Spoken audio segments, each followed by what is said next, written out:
Rooftop Sports welcomes you to a special presentation of the National Football League. That's not what he wanted to cook. And good evening, everyone. This is Monday Night Football with the Rooftop Sports, and this is, of course, my very first live streaming of the season of this 2024 NFL season. And Epic C, how are you doing today? I'm doing good. I feel really good. Yeah, and just wanted to say congratulations to you defeating me in the fantasy women's basketball league. It still hurts to this day, even though it's been about less than 24 hours. But how do you feel about the victory? Oh, well, hey, I finally won. And, move on to the next, what's the next challenge now? But for me, it's like I do it just to keep the leagues competitive. That's all you do. And I hope you're glad for that. Yep, and I'm certainly will get my vengeance for next year. And sadly, my fantasy football team is going to lose, and I'll explain that later in the show. How's your fantasy team doing? My team's a joke. My bench is better than my starters. Yeah, that sounds about right, just like my team.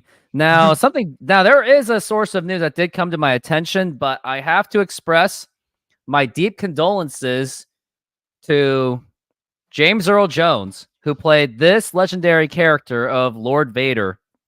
James Earl Jones, rest in peace. You did well in all your roles in Field of Dreams. Any movies you can think of, there's Field of Dreams, Lion King, Sandlot. He narrated a part of Click movie. Any other movies that James Earl Jones did that may you have remembered?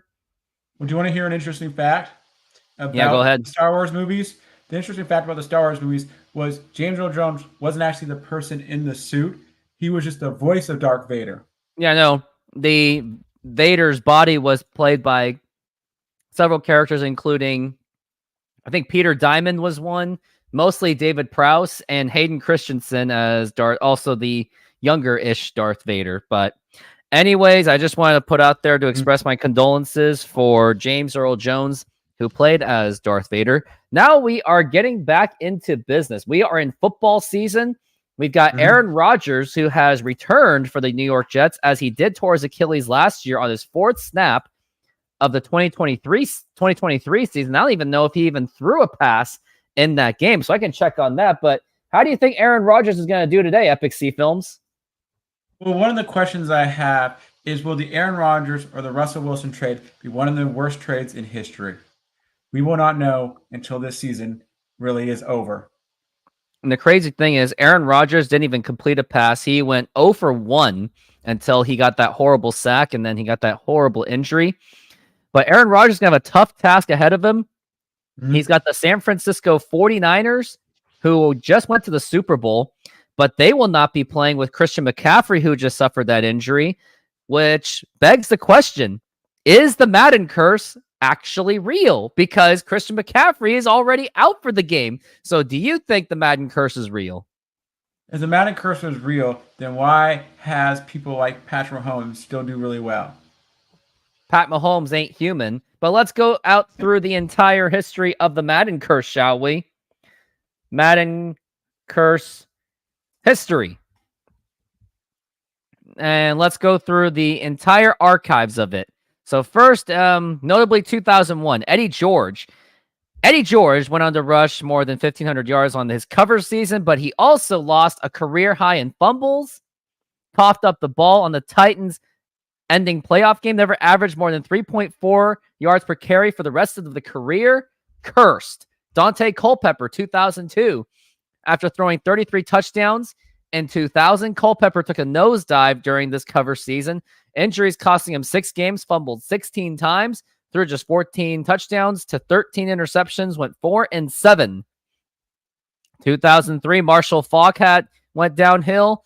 Michael Vick had fractured his fibula less than a week after the game's release, sidelined him for 5 games, and 4 years later he went to jail. Ray Lewis didn't even record an interception. And if we were talking about the following year, he missed 10 games. 2006, Donovan McNabb, where he had that feud with Terrell Owens and missed 8 games. 2007, Sean Alexander. His career went down from there. And let's not forget, 2015, Richard Sherman, his interceptions total dropped, and the Seahawks failed to repeat as Super Bowl champions. But otherwise, Sherman was at the top of his game during his cover year, but it was only after the season where he had to undergo Tommy John surgery. I'd still say that's cursed. So don't you think that's cursed? No, I don't think it is a curse, because the thing about it is that the problem with a lot of stuff, and this is with a lot of things, is that it's just I don't think the Madden causes people to get worse and stuff like that. People can always overcome that and stuff like that. It's not because, think about it, those are all different positions. They were all different things. You can't just say that it's all linked back to them being on the cover of the Madden. That's not, because there are people who are on the Madden curse, and this is with stats all the time, is that there are people that are always are against the stats. You know what I mean? Has every player really done that much worse the next year? But they have. No. I just read everything to you. No. What about some other players who are on the covers? Calvin Johnson had the record, I guess. Odell Beckham Jr., his career fell apart after that. Rob Gronkowski got injured, although the Patriots won the Super Bowl. Tom Brady lost the Super Bowl. But think about this. Tom Brady was on the cover and still made it to the Super Bowl. How is that a curse? See, because you lost the Super Bowl. But here's the thing about the curse is none of these players ended up making their team the worst team in history. So how cursed is it? Yeah, but there still was a regression. It was a regression, yes. You could say that maybe there is a regression, but you can't say it's the worst thing ever being on the cover of Madden. Yes, your team might get worse, but it doesn't mean your team's going to be horrible. I guess so. Well, let's get into business. So we got the 49ers game and the Jets. So what do you think are going to be the keys? Because obviously us Seahawks fans, we want the Seahawks to win, not the 49ers. But what do you think are going to be the keys to the game for the Jets to possibly pull an upset on the San Francisco 49ers? Well, some of the keys to the game are going to be for Aaron Rodgers to basically for the Jets offensive line to protect Aaron Rodgers. Here's what they say is that if your offensive line can protect your quarterback from not being pressured, you'll have better success as a team. Yes. And I was surprised the other day when I looked up a stat that Aaron Rodgers actually has run more yards than I thought he has in his career. Well, he does have legs, yes. We can agree to that. Yeah, because I thought he didn't really have much legs like Tom Brady, but no, he has more legs than Tom Brady. I mean, anyone does. And as the cameras are pointing to Deebo Samuel, and I believe the game does start at 5:30, not 5:15. So maybe I did start this a bit premature. No, it's 5:15 is the starting time. So I guess we are right on time as the Jets are coming out onto the field with Aaron Rodgers as number 8. And it does feel a lot different with Joe Buck actually calling this game on Monday Night Football, along with Troy Aikman. I mean, what were your thoughts on Joe Buck as a commentator? Do you think he got too much hate? I actually think he got too much hate. I actually thought he was decent. I don't know who you're talking about. You don't know who I'm talking about? I literally don't. That's great. I've never heard of this Joe Buck guy. Joe Buck, yeah. And he's one of the play-by-play guys. No, I didn't know who he was. Never mind. I guess we'll make a household name for ourselves: Rooftop Sports and Epic Sea Films.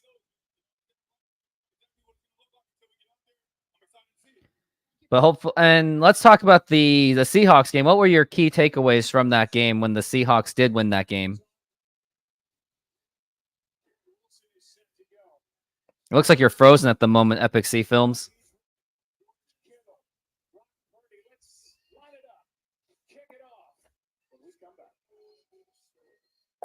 Well, looks like there's some technical difficulties for Epic Sea Films. Let's hope that he does come back at some point, because it is all frozen at the moment.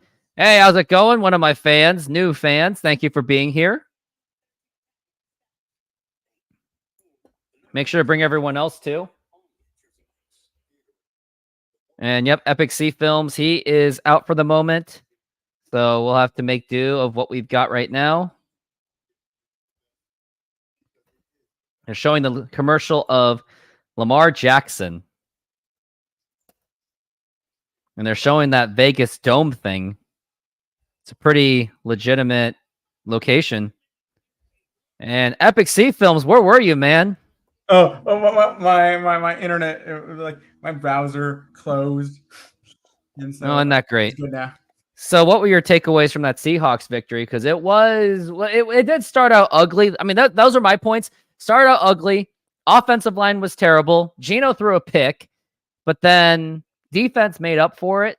And Geno did run for a touchdown. And also, what was it? What else do I remember? Geno picked up in the second half, and Kenneth Walker carried the team on the offense. So, as long as the Seahawks this season, just like the first game, as long as they outperform their mistakes, they will be a good team this year. Well, and they did that, except they made a lot of mistakes, but they did make up for it in the second half, especially against a rookie quarterback in Bo Nix. And what was your impression on the Bo Nix? So before getting to Bo Nix, the first thing I noticed is that the Denver Broncos actually had more penalty yards than the Seahawks, which was a good plus for the Seahawks. Bo Nix, on the other hand, just like most rookie quarterbacks who start in their first game, if they start the season, their first game, they usually don't do well. In history, there's very few ones that actually have won their first game. CJ Stroud didn't even win his first game last year. They still ended up winning 10 games. But with Bo Nix and the pressure, it's like if he can't get over this pressure of the noise and the team and stuff, it's going to be not great for him. You know, and a lot of the coach's career is riding on Bo Nix being good. Sean Payton. Yep, and Sean Payton, absolutely. Yeah, and what I saw was that, like, and this is some stuff I heard was that he was holding back. He was trying to be too cautious with Bo Nix his first game instead of just letting him be himself.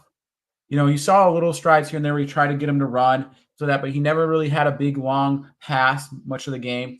You know, a lot of passes were short passes. They're just trying to get him like eased into the game. Right. Was that a good strategy? You know, and like you said, with the Seahawks defense as improved as it is now, we're at least 10 teams better than we were last year. You think so? Yeah, going from like 30th to like 20th at least. On the defensive side. Yeah. Yeah, the defense looked a lot better than it did than what we remember in the last 2 years. I mean, and more like last 3 or 4 years, because our Seahawks haven't exactly been known to have any kind of a decent defense since 2019 is like the last time I remember the Seahawks actually had a decent defense.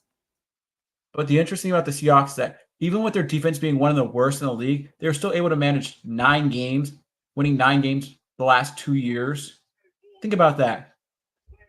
How can we be a worse team with a better defense now than we were before? Unless our offense is really that bad, and which the only part of our offense I thought was great was our offensive line. You know, I think if our offensive line gets better, we will be a really hard team to beat. Looking up their defense of how their defense was, they actually were one of the bottom defenses in 2019. And their rushing defense wasn't great either. So it was really Russell Wilson that pretty much carried that team. But think about our team. Even having one of the worst defenses in the league the last few years, we were still not one of the worst teams in the league. Yeah, it's true. And so how can we get worse with a better defense now? Well, it's going to come down to the offense too, because the offense still has its concerns. Like with offensive line's not good. Geno Smith is still questionable if he's even going to be part of this team's future. I mean, he has an impending contract on his expiring way. Well, here's the thing about Geno. Geno right now, the ownership likes Geno a lot. Ryan Grubb really likes Geno and so like that. They're creating this good relationship. I can see something coming through here. That could be big for the Seahawks this year. I could see them winning 11 games making the playoffs and going deep in the playoffs this year. And here we are. Sorry to interrupt you, but we are getting ready to go for the San Francisco 49ers game. And one thing I can say about the Santa Clara area, it's one of the more expensive areas in real estate. And I can relate to that because I have family that used to live there in the San Jose area. That's where Santa Clara pretty much is. And I'll tell you how expensive Mountain View really is, because it is expensive. Yeah, we're talking like 2-point-something million houses with a 1604 square feet. And we're getting ready for the kick, and it looks like the San Francisco 49ers, they are going to kick off, and the New York Jets will be starting off. And here is the kick. And as you know in the rules that kick return, no one moves until everyone catches it, but it looks like it's going all the way back for a touchback. And now we got Aaron Rodgers, quarterback of the New York Jets, longtime Packer. He spent pretty much all of last season injured due to his Achilles injury when they were playing, I forgot who they were playing. I think they were playing the Bills. And now he is back with the New York Jets, and hopefully he'll be healthy this time so we can see more competition in that AFC East rather than having it be a one-way show by the Buffalo Bills. And now here's Aaron Rodgers. He is getting ready. Here is the man in motion. He is trying to call an audible, it looks like. And man in motion again. Here it is. And it's going to be a toss over to the running back. And he is going to actually get a gain of that yard, at least 2 yards on that one. And that's going to be second down.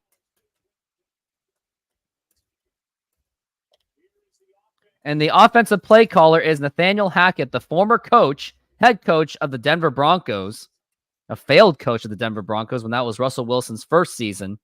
And Buffer, yep, you are correct. Oh, you live in Mountain View right now. So are you a fan of the 49ers then? Is that your team? And now we got Aaron Rodgers. He is waiting, and he's got a single back formation. He's got a man in motion, and now he's going to toss it to the running back again, number 20, and that's going to be at least a short gain on that one, and that is going to be third down. That was Breece Hall with the run. Kyle Shanahan, longtime coach of the San Francisco 49ers. He has done very well. Actually, that's the play caller, Nick Sorensen. He is a defensive coordinator of the San Francisco 49ers, and the 49ers have been known to have a really excellent defense. And but too bad for them that their defense was not enough to handle against the Pat Mahomes out of all. And now we're looking at 3rd and 3. Aaron Rodgers has yet to make a pass. Aaron Rodgers got the running back Hall right next to him. Got a man in motion, 83 going to the left. And now here's Aaron Rodgers finally looking to pass. And here is the throw. And that is going to be incomplete. And yet to this day, Aaron Rodgers has yet to complete a pass for the New York Jets. And the Jets are going to be forced to. That's going to be a punt for them. So that's a 3-and-out. Any thoughts on that drive by Aaron Rodgers, a failed drive? So I think people are too hyped on Aaron Rodgers really bringing this much at this age to the thing. They think he's going to be the next Tom Brady that will basically turn a team around and make it basically a Super Bowl winning team. That is a big, tall task to put on one player itself. You need more than just that to bring a team together. Look at I think the Jets last year were 7-10. Do you think that this guy can be more than a 3-game bump to the team? Who knows? And sorry to interrupt, but that is going to be a fair catch. And now we've got Brock Purdy as a signal caller. Last season, he went 12-4, over 4,000 passing yards, and he has been the starting quarterback since the 2022 season when he was a rookie. And Brock Purdy has done very well for this 49ers team as he took over for the injured Jimmy Garoppolo. And I don't even know where Jimmy Garoppolo is anymore. If you could look it up for me and tell me where Jimmy Garoppolo is. Yeah. But what's interesting about Kyle Shanahan, if his first we got a handoff to the running back, and he's going to go at least a yard on that one on the progress. And then you were saying, Epic C? Kyle Shanahan had 2 losing seasons his first 2 years. If they didn't give him a 3rd season, he would have not been the coach of the 49ers for the future. They fired him after the first 2 years of how bad he was. Well, they were patient with him, so fortunate for on both sides. Trent Williams is still on the 49ers to this day. I remember he had huge amount of beef with Richard Sherman back in the old days when he was on the Washington Redskins. And now we got 2nd down and 8. Purdy's got running back next to him. Now he's away, and now he's got plenty of time, and that is going to be caught by George Kittle. And now that's closing in to about the 2nd and 2 for the 49ers. So it looks like Jimmy Garoppolo is now the backup quarterback of the Rams, backing up Matthew Stafford. So that's pretty decent quarterback depth. Yep. I mean, Jimmy Garoppolo has proven to be one of the more better quarterbacks-ish. He's an excellent backup. I'll give him that for sure. And now here is Brock Purdy. He's on a 3rd and 2. He's got no running back with him. Now he has it right next to him. That's number 24. George Kittle on the motions on the left side. And now here is Purdy. He's going to look to pass, and he's getting overwhelmed. And now that's going to be a big pass, and that is going to be incomplete. And that is going to be no flags, and that's going to be 4th and 2. And the 49ers are going to be forced to punt. And what'd you think of that Jets defense on that drive? The Jets defense held up. They got him 3 and out. That's a big deal. But like Burf is saying here, it's Jimmy Garoppolo's been suspended. Oh, wow. So he's technically kind of a Ram, but kind of been suspended. So I don't know for what. So he's not even the backup. He's like potentially, we don't know when he's coming back. And now here is the punt by the 49ers. And that's going to be caught. And now the punt return is going to run it out. And he's getting not much out of it. He maybe got 2 yards on that. And now it's going to be up to Aaron Rodgers to drive the field. Yep. Oh, flick of the switch. Get out of here. And now we got commercial break finally, as I could use some kind of a breather. SeatGeek is a mobile ticketing app for sporting events, concerts, and other events. They make the buying experience easier by the app ranking each ticket from 0 to 10 to see if you are getting a good deal, and you can see exactly where you are sitting. I regularly use that app, and I have had nothing but a fantastic experience with SeatGeek. Use my promo code RoofTopSports to get $20 off of your first purchase. Link to the code, app, and website will be in the description, so take advantage, and thank you. So what is funny? Aaron Rodgers went from a green color team to another green team. Sounds about right. He went from green to green. He really did. Yeah, people don't realize they're both green.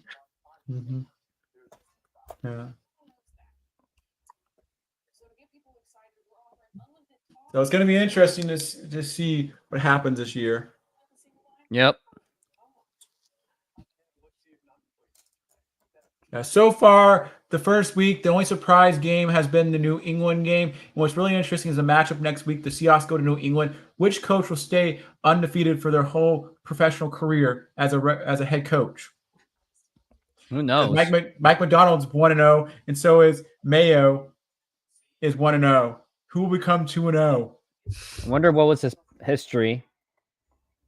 Patriots coach. Jared Mayo is the coach.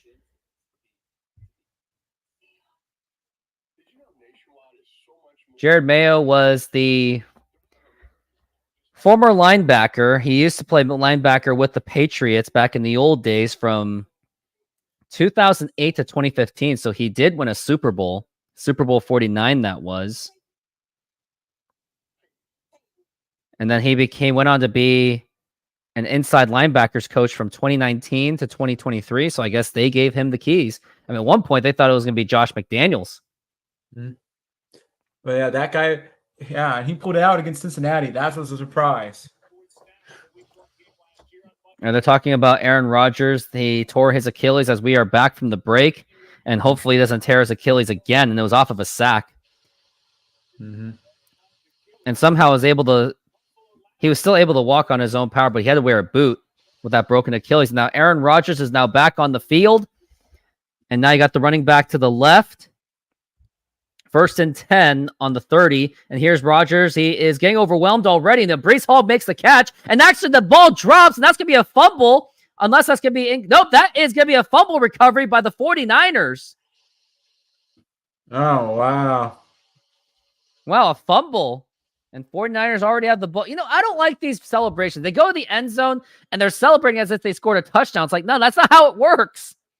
But yeah, Brees Hall was definitely up there. But for a defense, causing a fumble is a big deal. Oh, yeah, it is absolutely a big deal. Mm-hmm. Yeah, because for them, it's like that just stopped that whole drive from giving them potentially 6 points or 3 points or whatever. Safe to say that this game has been a completely defensive free-for-all. That was Fred Turner who forced the fumble. One of the best linebackers on the 49ers right now, if not the best.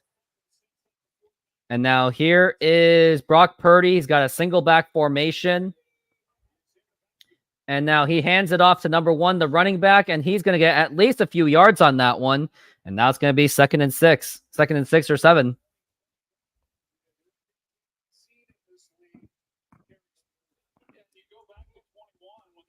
We're looking at a 2nd and 7.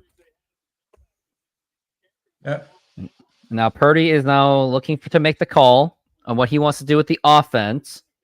As Brock Purdy has the ball, and it's going to be a single back formation. And now he's got a little bit to the right. He man in motion to the left. And now here's Purdy looking to pass. And now here is the pass, and that is going to be incomplete. And now that's going to be a 3rd and 7 for the San Francisco 49ers. Good play by the Jets defense. And also Epic C Films, can you look up the Jets record of last season? They were 7-10 last year. So it must have been their defense that carried it the entire way. Yeah. Some people said they shouldn't have got rid of Zach Wilson.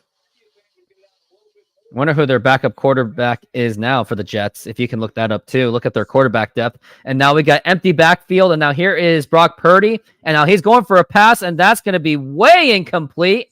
And that actually could have been intercepted. But that's going to now be a 4th and 7. And despite the fumble lost by the Jets, they were still able to hold up on defense. So they were able to more than make up for it. Oh, Tyrod Taylor is their backup. Oh, wow. Mm-hmm. And I'm trying to find the Jets defense. Didn't he play for, let's see, did he play for the Giants last year? Who's this Tyrod Taylor guy? Jake Moody, who's set for the field goal. It's going to be a 46-yard attempt. And now the kick is up. And that is good. And the 49ers have now taken a 3-0 lead here in Monday Night Football. Despite the fact that there was a fumble recovery by the 49ers, they still weren't able to completely score. And now it's going to be the Jets' turn. So Tyrod Taylor is their backup. He played for the New York Giants for the last 2 years prior to this. Mm-hmm. So he didn't have to go far. But remember, the Giants got Drew Lock recently. Maybe that's why they didn't need Tyrod Taylor anymore. Yeah, but Giants are a whole different mess. Yes. The New York Jets, they were not really good at stopping the run, but they were really good at stopping the pass.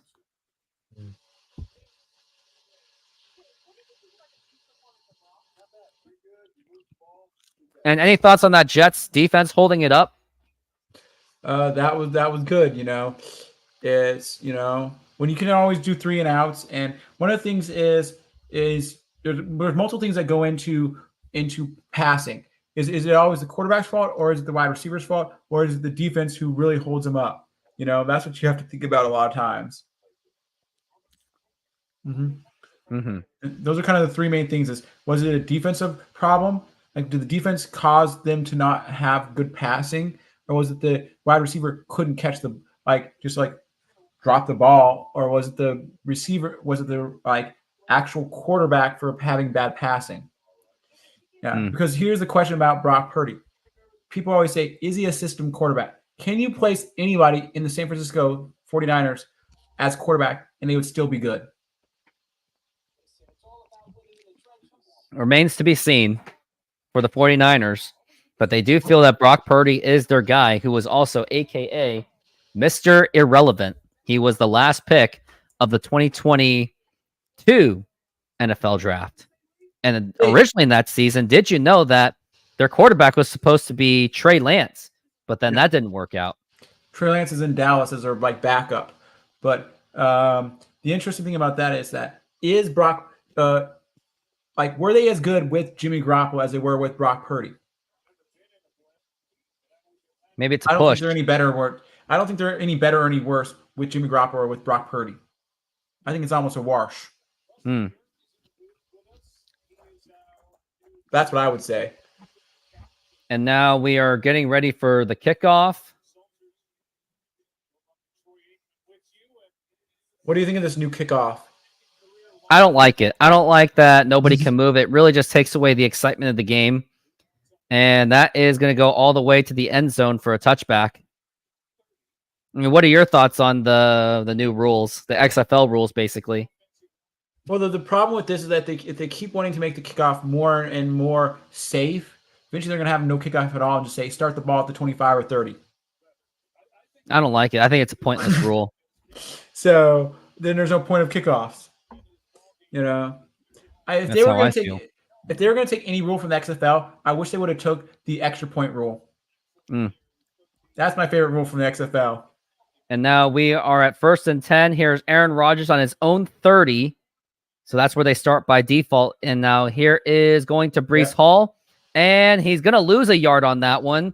And now it's going to be a 2nd and 11. And Aaron Rodgers has yet to complete a pass to this day.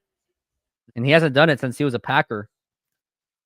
The reason, the touchback rule, none of those players, even with the rule that's set up now, they can't get to the 30-yard line most of the time, so they always just take a touchback. Yep. So, in 10 years, we'll be watching flag football. Very much possible. It could be possible. And now we're in a single back formation. We got Breece Hall again. And now here it is to Hall again. They're really running the ball quite a bit.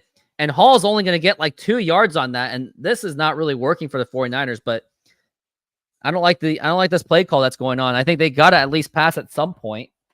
But maybe the 49ers passing defense is just too good for it. But I don't really like the play call. If they don't pass the ball, my guy Wilson gets no fantasy points. Yep. We're at 3rd and 8 for the Jets. And it looks like he's trying to audible out of it. 10 seconds left on the play clock. Clock is really running down. Now, Aaron Rodgers is really trying to get something going. And now he finally gets it off. And now here is the pass. And that is going to be complete. And that is the first pass completed by Aaron Rodgers. And now that's going to be a 1st down pass to Wilson.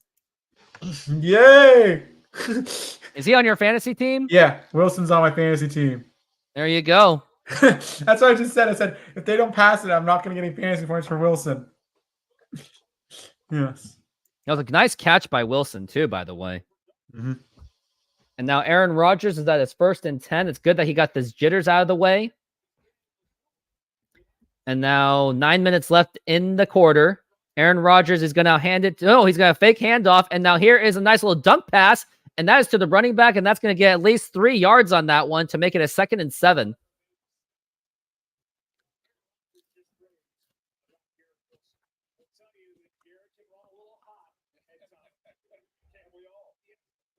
San Francisco, a very difficult place to play. Garrett Wilson, 179-yard career receptions from 7 different quarterbacks. So Garrett Wilson has gone through quite a bit, but hopefully he won't have to go through too much turnover with Aaron Rodgers as his quarterback. As we are looking at a 2nd and 7, 8 seconds left on the play clock. Aaron Rodgers is getting set, and he's going to make the handoff, and that's not going to get much at all. And that's probably going to be a no gain on that 3rd down. And obviously, I think you've got to pass on this possession. 3rd and 7. Interesting fact. Sean Payton said that Seattle is one of the few stadiums where noise is different. He said that it has something like the biggest noise problems. Empty backfield for Aaron Rodgers. He is definitely going to pass on this one, obviously. And the crowd is pretty loud. I don't think Seahawks loud. 8 seconds left on the play clock. 5, 4. I wonder if they're going to call a timeout. And now he finally gets it. And now here's the pass. And that's going to be caught by Wilson again. And now they're getting into field goal range. What'd you think of that one, Epic Sea Films? And he's your guy. That's a nice one. You know, he got the guy got open, you know, and he did what he needed to do. Didn't get many yards after the catch, but, you know, hey, at least he caught the ball and he was open. Mm-hmm. Yes. And now here is a 1st and 10. Man in motion. Rodgers is going to make a short pass to Hall, and he gets it, and he's wide open, and that's going to be down to the 20. Nice gainage by Aaron Rodgers to Hall. 1st and 10. And they just keep running the chains. And obviously, we're cheering for the Jets because that will help the Seahawks. Yes, we have a bias. Fans. We do have a bias. Although this is a Seattle-ish based channel, we still go national on some things. Yes, we do. And now you've got, I think this is, you got the fullback and the running back behind each other. 1st and 10. Clock is going down to 2. Maybe call timeout. And he gets it off just in time. And now here is Hall. He has some opening, but he'll get down. And that's going to be about 3 yards.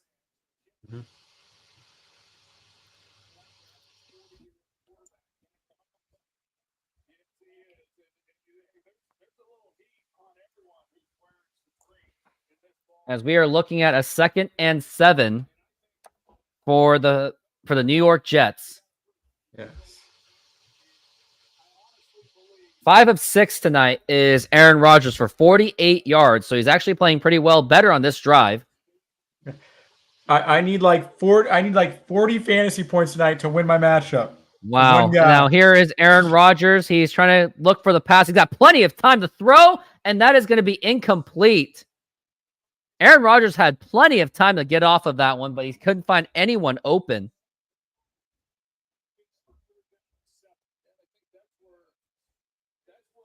Do you think I can get 40 points tonight? I don't know. Let me see how bad your score is. I've already gotten 5 tonight. They have no one playing tonight. On commercial break, I'll show everyone my score. And now we're at a 3rd and 7.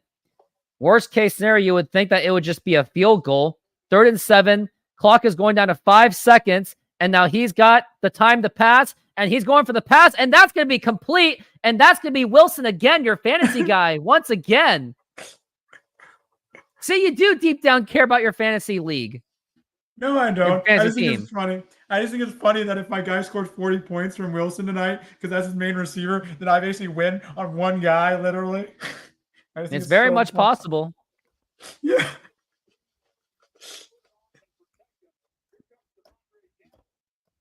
Oh, man. Aaron Rodgers is happy about that one. And now we're looking at a 1st and 10. We are in the red zone. It's not goal yet. Wilson is in motion. And now here is a pass to Wilson again. And now he's racing for it. And he's got some, he's getting close. And he passes it to your guy again, Garrett Wilson.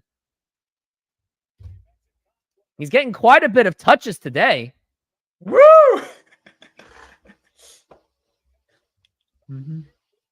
So I think the Jets have a really good shot to finally get a score. Yeah. Really like this drive. That's what Aaron Rodgers does. He eats them alive. He doesn't necessarily, Wilson's on the bench right now. And looks like they're going to run on this one. I would expect them to run. Man in motion. And now Rodgers is going to hand it off to Hall. And he's going to get in there for the touchdown. And that is a touchdown for Hall. And the Jets now take the lead. Nice drive by the New York Jets. And the Jets get on the board. That was Breece Hall with a 3-yard touchdown run. So do you know what one of the biggest turnarounds in history was when Peyton Manning came to the Indianapolis Colts? They went from 3-13 to 13-3 the next season. Well, did you know in his rookie season he still lost? He still went 3-13. So it wasn't until his second season when he actually did officially turn it around. But yeah, that was a big turnaround. It took 2 years, just like this might take 2 years for this Jets thing. And now we are looking at, and now here's the kick. And the kick is by Zerline.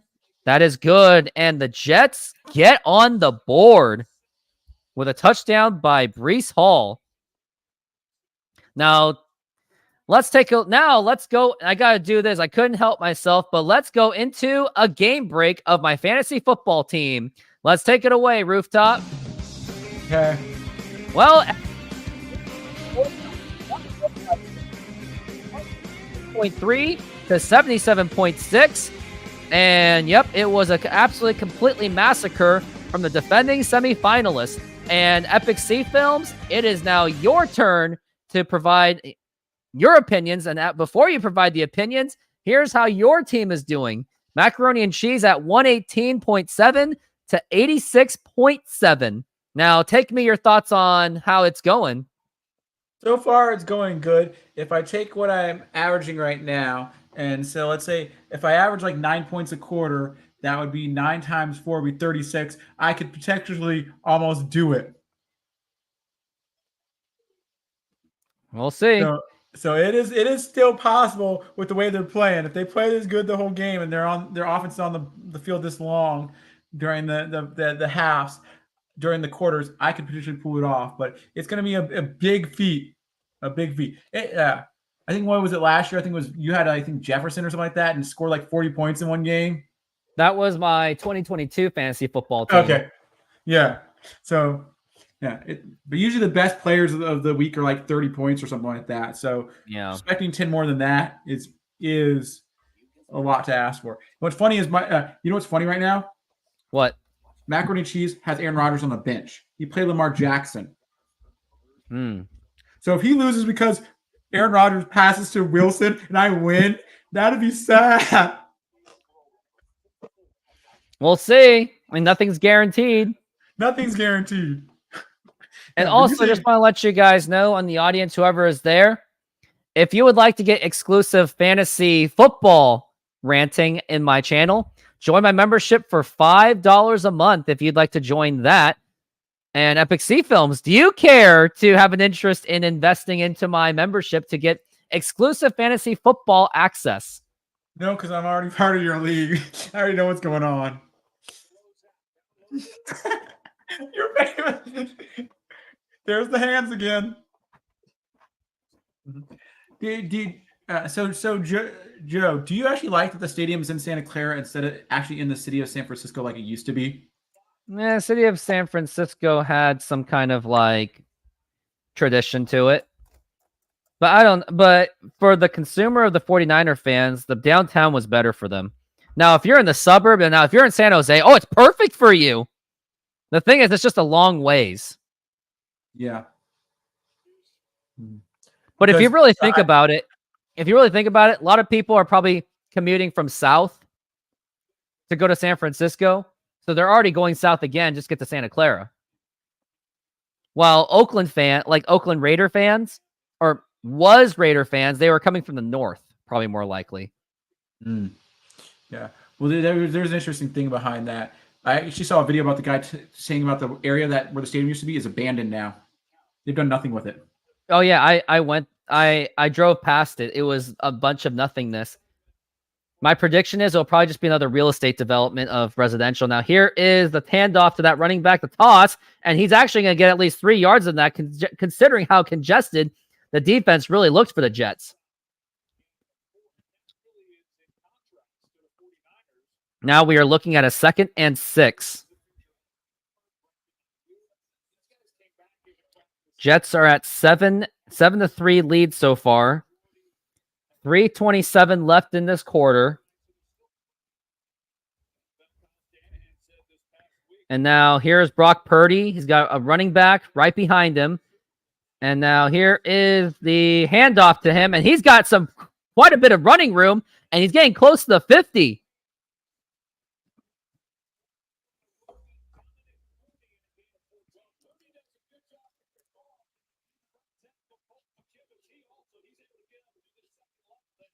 Well, I looked out. McCaffrey's not playing today. Well, McCaffrey's not on his fantasy team, is he? It says on Michael's fantasy team. Macaroni and Cheese. He drafted McCaffrey. I literally told him not to draft him. And now we're looking at a 1st and 10.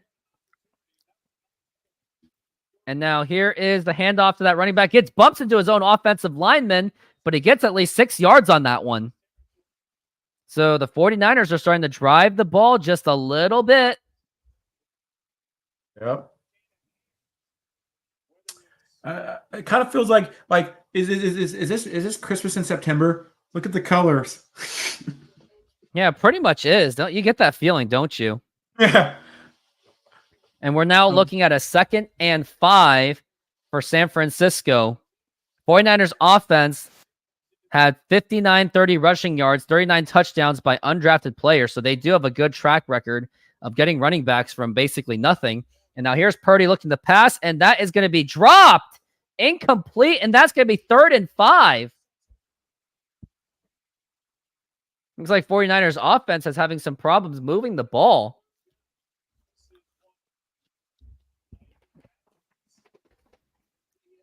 They say the Jets are supposed to have a good defense. That's what they are known to be under their coach, Robert Saleh, who was also their defensive coordinator under Kyle Shanahan back in the old Super Bowl days of 2019. Interesting. That was Sauce Gardner who made the play. And now we're looking at a 3rd and 5. His name's actually Sauce.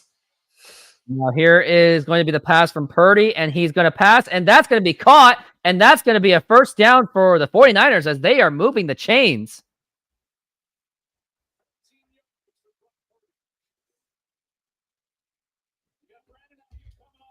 Now is Brandon Ayuk. Some might say, what if that was a slight offensive pass interference, but no one's going to say anything to that.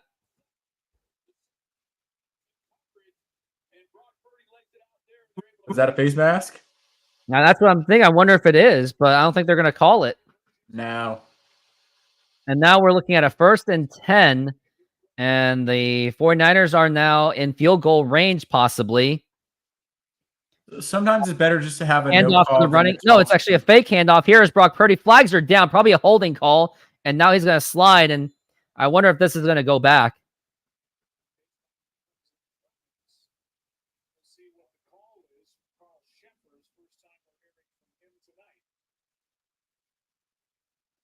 Referee's about to make a call.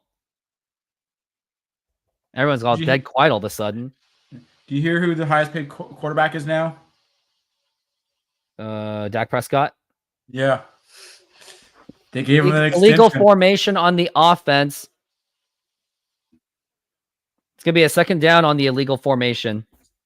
So penalty is declined because they lost the down because they got nothing gaining. And now we are looking at 50 seconds left in the quarter, 2nd and 10.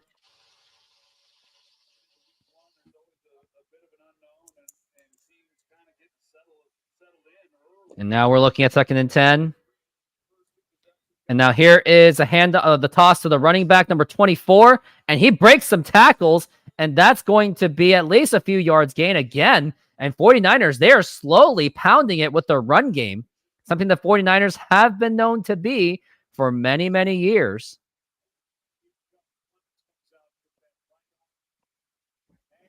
Third down for San Francisco. Open off the stick. It's going to be a 3rd and 5, so Jets have a chance to force a stop, to at least force a field goal. Passing game hasn't really been doing much for the 49ers thus far. And the end of the 1st quarter has arrived, and now we are going to... We'll be back right after this commercial break, and be right back myself because I got to get some protein. SoFi is an online bank and a personal financing company offering financial diverse products. They hold the naming rights to the home of the Los Angeles Rams and the Los Angeles Chargers, named SoFi Stadium. They offer amazing checking and savings accounts where you can get up to 4.6% on savings accounts. There are no monthly fees to maintain the accounts, and they have over 55,000 no-fee ATMs around the United States. You even have access to a budgeting program, stock trading, and insurance programs. Join SoFi and get $25 for joining and or $25 for opening a stock trading account. Links are available in the description, and thank you. And lastly, I am not a financial advisor, so either find a professional financial advisor or go with your own gut. Buddy, how are y'all doing? It's so hard to watch the versus Aaron.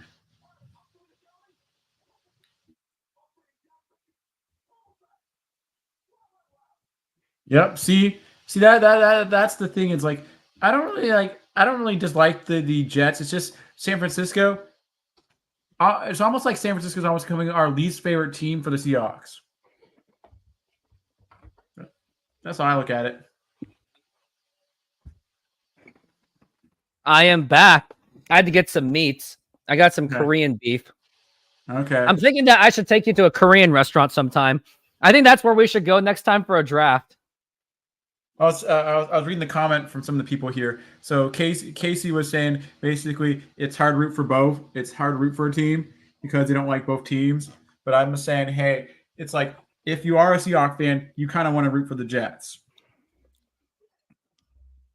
Casey, you want to cheer for the Jets anyway because 49ers are in the division of the Seahawks. Dark Andy, yes, I actually did talk about James Earl Jones. He's in here right now from his heaven. Yeah. That's he is. And I just want to say, Lord Vader, I really do appreciate you. You were a huge part of my childhood. If it weren't for you, we wouldn't have a cool character like Darth Vader with that voice. Because here's what I'll show you at the next commercial break. I'll show you what the original Darth Vader sounded like. And now here is Brock Purdy on a 3rd and 5. And let's see what they're going to do here. He's going to hand it off to and they're trying to do a little trick play. And that completely is starting to backfire. And number 1 still running. And he still is breaking tackles, but they got the loss still. And the 49ers are going to be forced to try to get the field goal. Not exactly an ideal play that I would have wanted to see for the 49ers. That trick play didn't really work. And the Jets really knew what they were doing. So far, the Seahawks have lucked out because Arizona lost yesterday, and so did the Rams, who lost in overtime and the Rams actually lost to the Lions. Yeah. 4th and 8, obviously. They're going to go for the field goal. 51-yard attempt. And this is what we like to see. 49ers offense being neutralized. And this is going to be Jake Moody. And now here is the kick. And that is going right through the uprights. And that is good. And that is going to be a field goal. Captain Obvious, right? And Dark Andy, if you are still here, I encourage you to still be on this show for the moment. I have a surprise for you. I got to show you something. So, Dark Andy, give me a confirmation that you are still here. I have something for you because this was the Darth Vader before James Earl Jones. And I have to upload it. All right, it's going to take some time for it to upload. But if Dark Andy, if you are still around, I hope you are. But everyone, in honor of James Earl Jones's passing, here was the original voice of Darth Vader during production of Star Wars New Hope, which was released in 1977.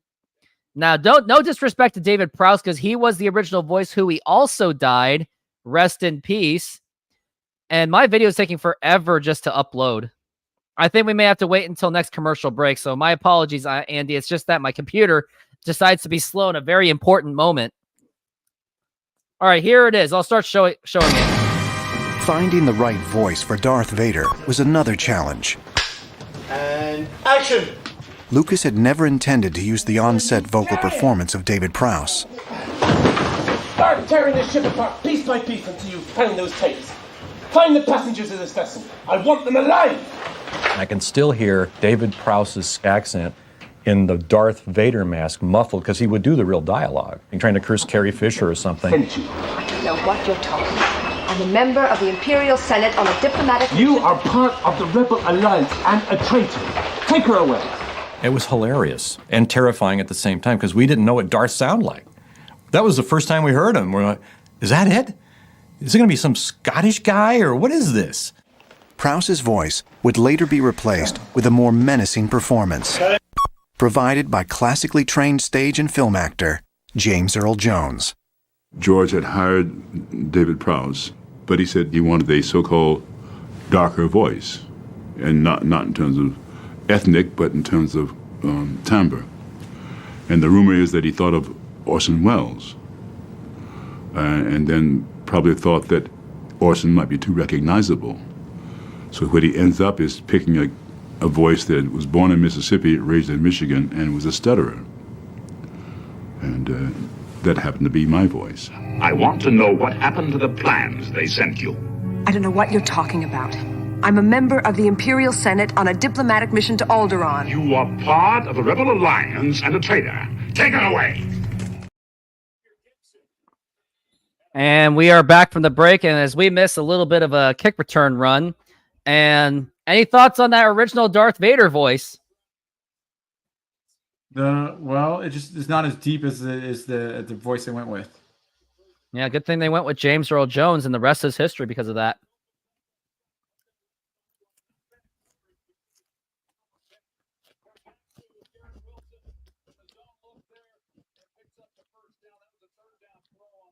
And now we are looking at 1st and 10. Garrett Wilson, the leading receiver for the Jets. He is back on the field. And now here is it's a fake handoff. Here's Aaron Rodgers. He's going for the big pass, and that is going to be way incomplete.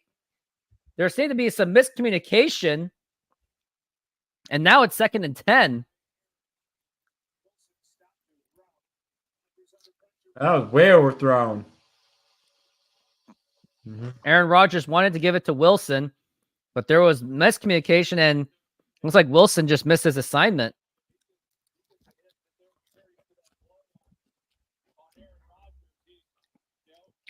Now Aaron Rodgers on a 2nd and 10. And now here's a motion. And now he's at the handoff to Breece Hall, and he's going to at least get a few yards on that. That's going to be about a 3rd and 5.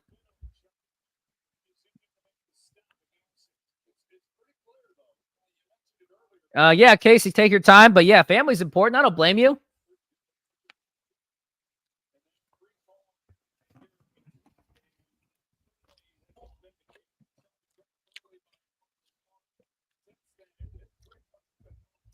Now we are looking at a 3rd and 4 for the Jets.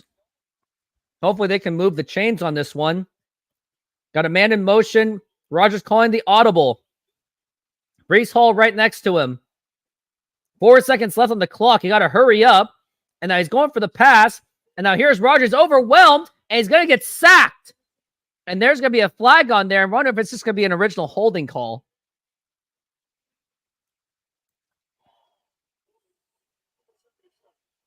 It's going to be a holding call. Penalty is declined. It's going to be a 4th down, which means the Jets are going to be forced to punt. And what'd you think of the offensive drive or the defensive drive on that one, Epic C? Well, one good thing that they were happy with was that even though he got sacked, he didn't get injured. Aaron Rodgers. That's a huge thing. They need to protect him. That's their biggest asset right now.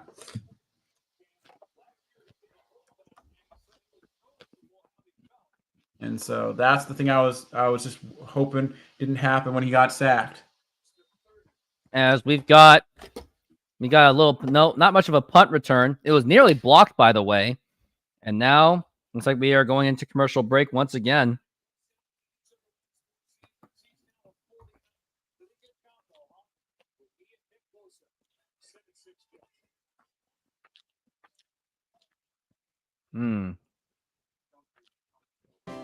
Are you looking to optimize your office, studio, or man cave?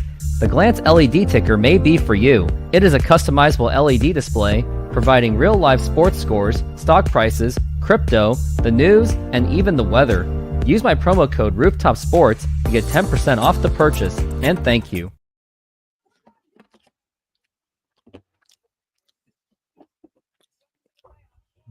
What do you think of those things? Would you pay money for that? No. You wouldn't? Not for that LED light thing, nah. What about 10% off? Nope. My whole thing is I like to buy things that I need, not what I like, not what I want a lot of times. And so it's like if I find a need for it, I would get it, but I don't see the need for it and stuff like that. Like something that I see. Yes. Because you are a frugal guy. I am very frugal. Have you ever known me to splurge a lot? Nope. Yeah. My biggest purchases, like a lot of times, are like my electronics, like my computer or my my phone. That's fair. The biggest purchase I've had in years was like my car. Yep.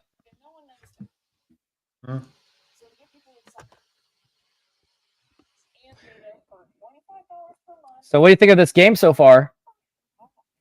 So far, it's going good. So far, it's looked pretty good. Aaron doesn't look too bad after that surgery he went through and stuff like that. After the injury he went through last year, he still looks pretty good.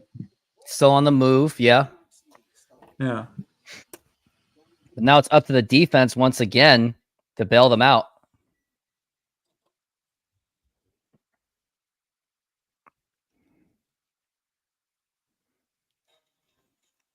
Well, here's a good question, and this is what it always goes back to. If you could only choose one thing, what would you focus more on and want to be better at? Defense or offense? Defense. See, I like the flashy offense. I like the in-your-face defense. I like a flashy offense. And now here is Brock Purdy.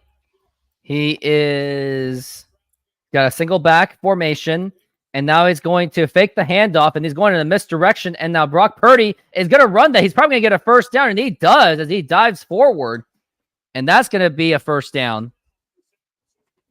Mm-hmm.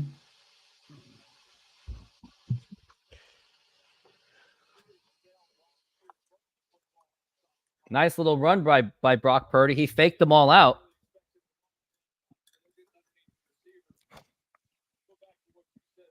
As we are looking at a 1st and 10 for Brock Purdy. 2nd, 2 of 6 right now. And here's a 1st and 10.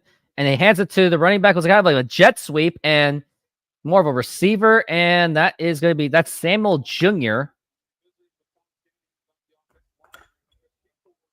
Here's an interesting stat. Do you know who the #1 fastest QB of all time was? Robert Griffin III. Nope, they're number 3. Who's number 1? Michael Vick. Okay, I can see that. Not Lamar Jackson? No, the list I have doesn't even have him on it. The guy who's currently playing is number 4 is Anthony Richardson. Number 5, Justin Fields. And now we're looking at a 2nd and 4 for the 49ers. And now he's handing it to the running back. And he's going to muscle his way for the first down. And now they are past the 50, well past the 50. Mm-hmm. Contract average per year. Nick Bosa 1st. Christian McCaffrey 1st. Oh, wow.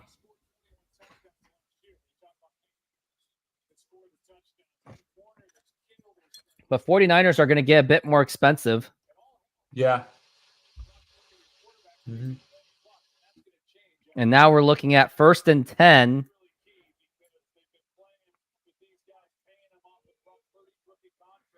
And now it's going to be a toss to the running back, number 24. And he gets it. He gets a few yards on that. And 49ers defense, or 49ers offense, is starting to move along. And that is Jordan Mason. What's going to be interesting is Brock Purdy. He could potentially go from $1 million a year to basically $50 million a year. And that's what he's waiting for. And I'm like, who are you going to have to give up if you don't want to spend any more money? Who knows? That's potentially 2 players. Which 2 players are gone? And now we are looking at a 2nd and 4. Do you get rid of George Kittle? You know you're not going to get rid of... No, it's a handoff to number 24, Jordan Mason, and he's going to get another first down, and he is just bowling ball his way through it. A huge first down for the 49ers. Most likely they won't get rid of McCaffrey. I wouldn't expect them to. Yeah, would they get rid of Samuels? Nope. So you got to get rid of somebody. Somebody. And now we are at 1st and 10 for the 49ers. It's Jets are up 7-6. 49ers are still threatening. They are in field goal range. We're at 1st and 10. And now here is the toss over to Jordan Mason again. And he's running and he's still going. And that's going to get close to the red zone. Jordan Mason carrying this offense. Oh, looks like we got a holding call. And I think that's going to turn back. I think that's going to go all the way back. Okay. Yep, it was holding on the offense. I think that was on Trent Williams. No, that was on Colton McKivvis.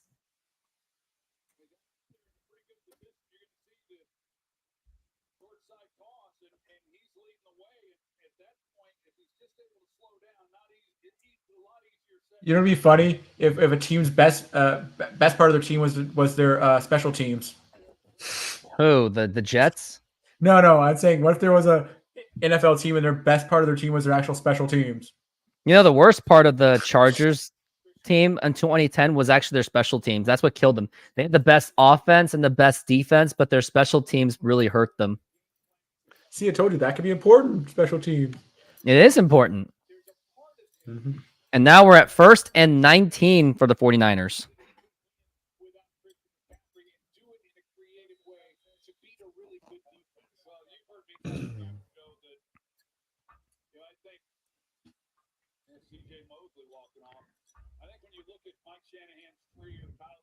No passes in this drive so far for Brock Purdy. It's all been rushes. And now here is Brock Purdy looking to pass, and that is going to be incomplete. It's going to be 2nd and 19. That was DJ Reed with the coverage.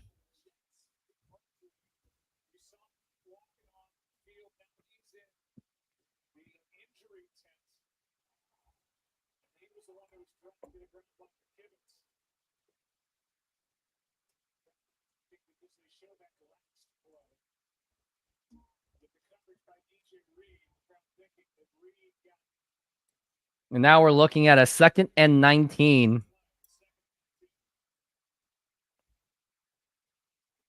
And now here's Brock Purdy looking to pass. He's got good protection to pass. And that's going to be caught. He was wide open. And he's going to get the first down. And now it's under the 20.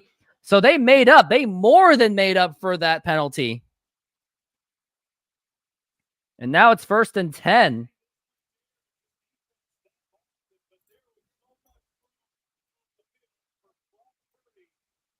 And I wonder who that was caught by. I think that was Jennings. Now we're looking at 1st and 10, single back formation. Clock is going down to 8 seconds.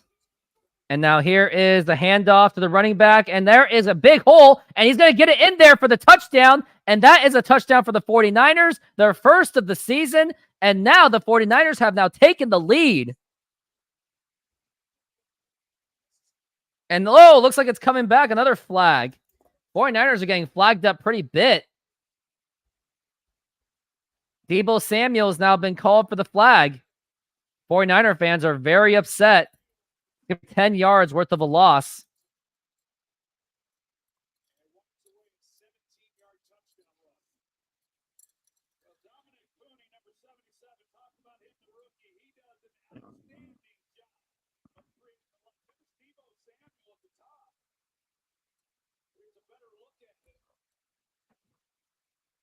Yep, he was holding up pretty good.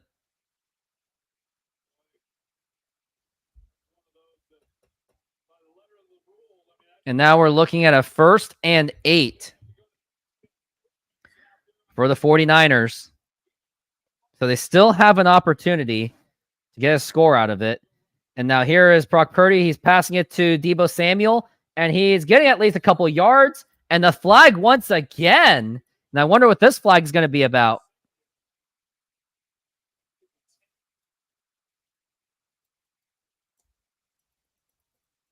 Still waiting to hear what it is.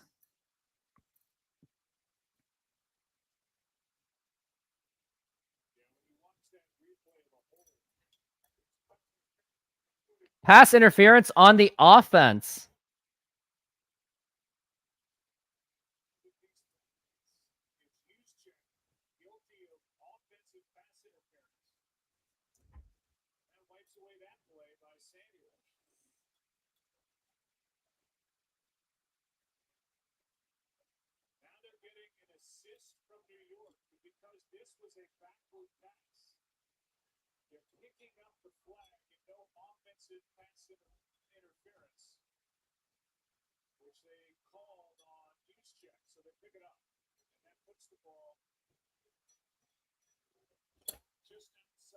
It's now 2nd and 6.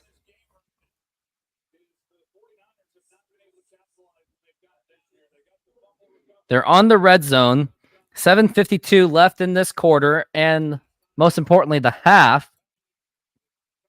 And we got a single back formation. And now here is the handoff to Jordan. And now here is the run. And he's still going up. And that is going to go right into the red zone. Like, we're talking 1st and goal for the 49ers. That was Jordan once again with a nice run. Jordan Mason is at 67 yards so far on 10 carries.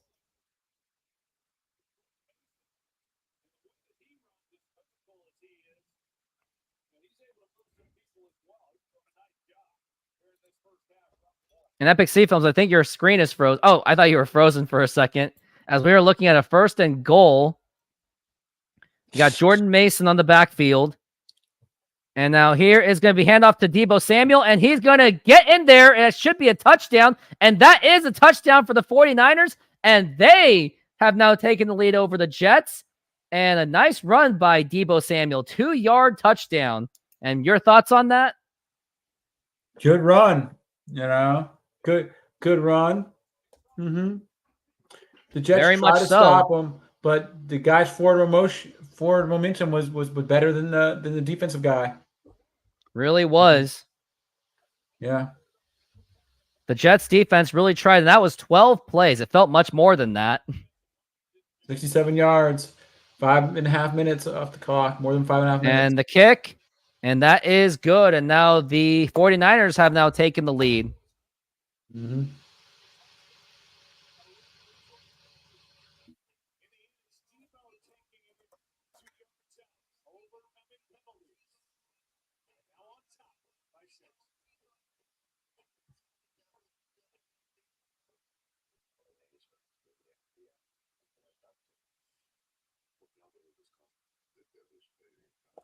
And now going to commercial break. Modern Exterior Solutions is a fully licensed and insured full-service exterior renovations company serving Seattle and East Side communities. We know that a home is one of your most important possessions. That's why we're committed to providing high-quality, affordable home renovations for each customer's individual budget. We're diverse enough to meet the challenges of any project you put in front of us. Our workmanship minimizes the use of third-party services, and our team works together to meet all your deadlines. Anytime there's a challenge, we work with you to find a solution. We're proud to work with distributors of quality brand products with durable, ample protection from the elements for a variety of applications, including James Hardie siding and trim. Talk with us today about your project's needs, and we can help you solve all the challenges along the way.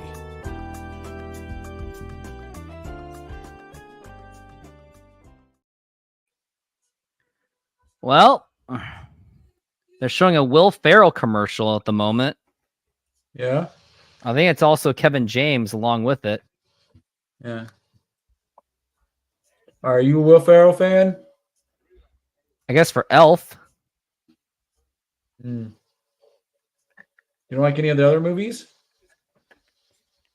Trying to remember which ones they were. Ricky Bobby, Elf, Nope. Anchorman 2. Some racing movie.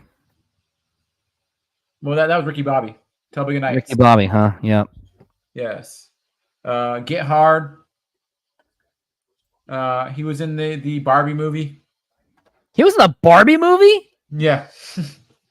Speak of Barbie, how do you feel about Toy Story 5? I have no problem with them making a Toy Story 5. I think it needs to die. No. The only way a series will die is if the movie stop making them money. And it still does. Yeah. Mm-hmm. Some people are saying, I was reading this thing, they were talking about how people are saying Will Smith now is big head again because after 2.5 years, he had a successful movie after the whole incident. Yep. He had and now Bad here Boys. is the kickoff by the 49ers. And that is going to be a touchback. So, boom. And now we're looking at 6:54 left in this quarter and half. Do you have a favorite football player? Of all time or currently? Currently was what I was asking about. I don't have one right now. You know? Okay. Maybe Aaron Rodgers. Oh, so you're a fan of Aaron Rodgers. I know I'm you an had Aaron him on Rodgers your fan. fantasy team I a couple don't. years ago. Yeah, a couple years ago you did. Now here's a 1st and 10. Going to be an audible. Aaron Rodgers really taking his time. And now here is a handoff to Breece Hall. He's got some kind of no opening. And I don't think he's going to get a gainage on that one.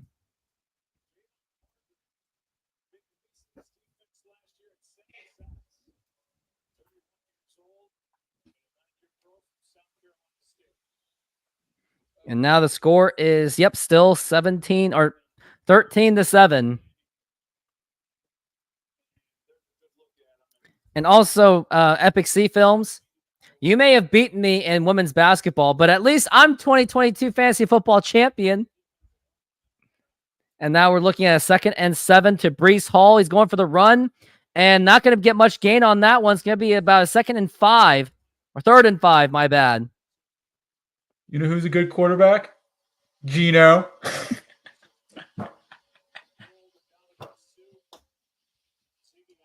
And we're looking at a 3rd and 5.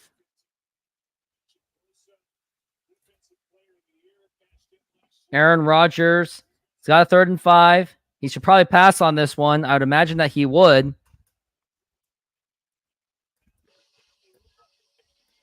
He's doing another audible once again.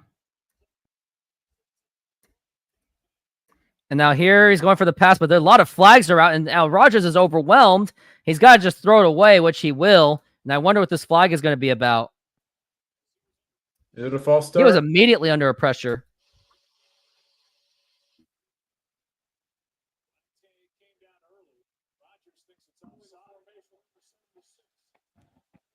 Illegal formation. 4th down. William, how's it going? One of my favorite fans, because he is a member. He gets access to my fantasy football stuff. And you should join in too. Yep, it was an illegal formation. And that's going to be a punt. They're going to be forced to punt, unfortunately, on 4th and 5.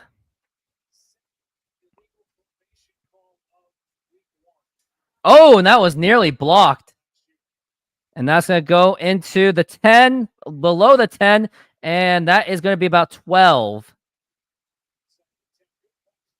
Good punt by the Jets on that one. That was very Michael Dixon quality. Yep, 49ers ball. SeatGeek is a mobile ticketing app for sporting events, concerts, and other events.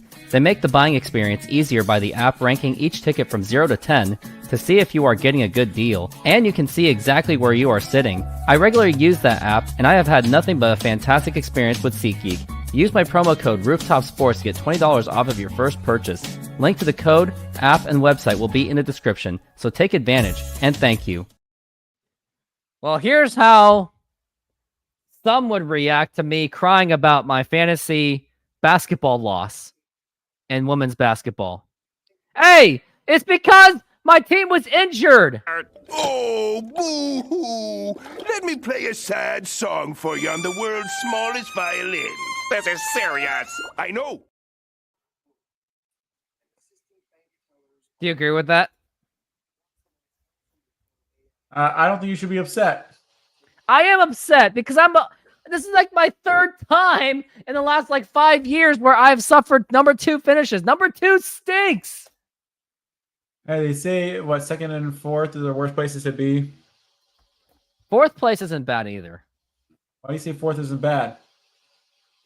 Because you weren't exactly expected to make a kind of a run. And my 4th place finish last year was off of a 1-6 start.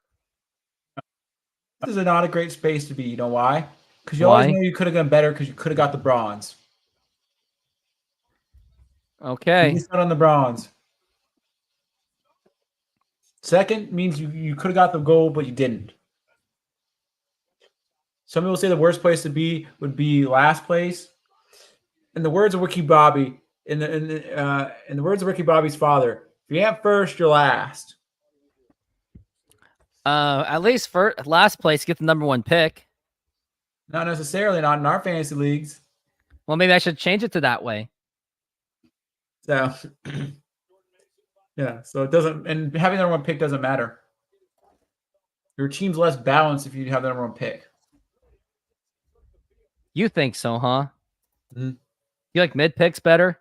Yeah, I think mid picks are better. Do you? Yeah. What do you think? I guess. And now we're looking at a 1st and 10 for Jordan Mason.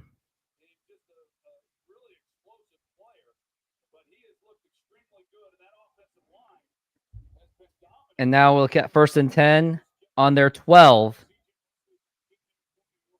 CJ Mosley is back as he was hurt for a little bit. And now here's Purdy going for a pass. And that is wide open, caught by Kittle. And so much for good field position against the 49ers. Good for the Jets it was. And now they just gave up a big pass. And that was an easy, wide open pass. Where was the defensive coverage on that one? Oh, that was Missed not assignments. good for me. That's not good for me. Kittle's on Macaroni and Cheese's team. Uh-oh, that is not good. And Wilson hasn't gotten any much touches either. Yeah, they kind of slowed down. They had a good first quarter and then slowed down.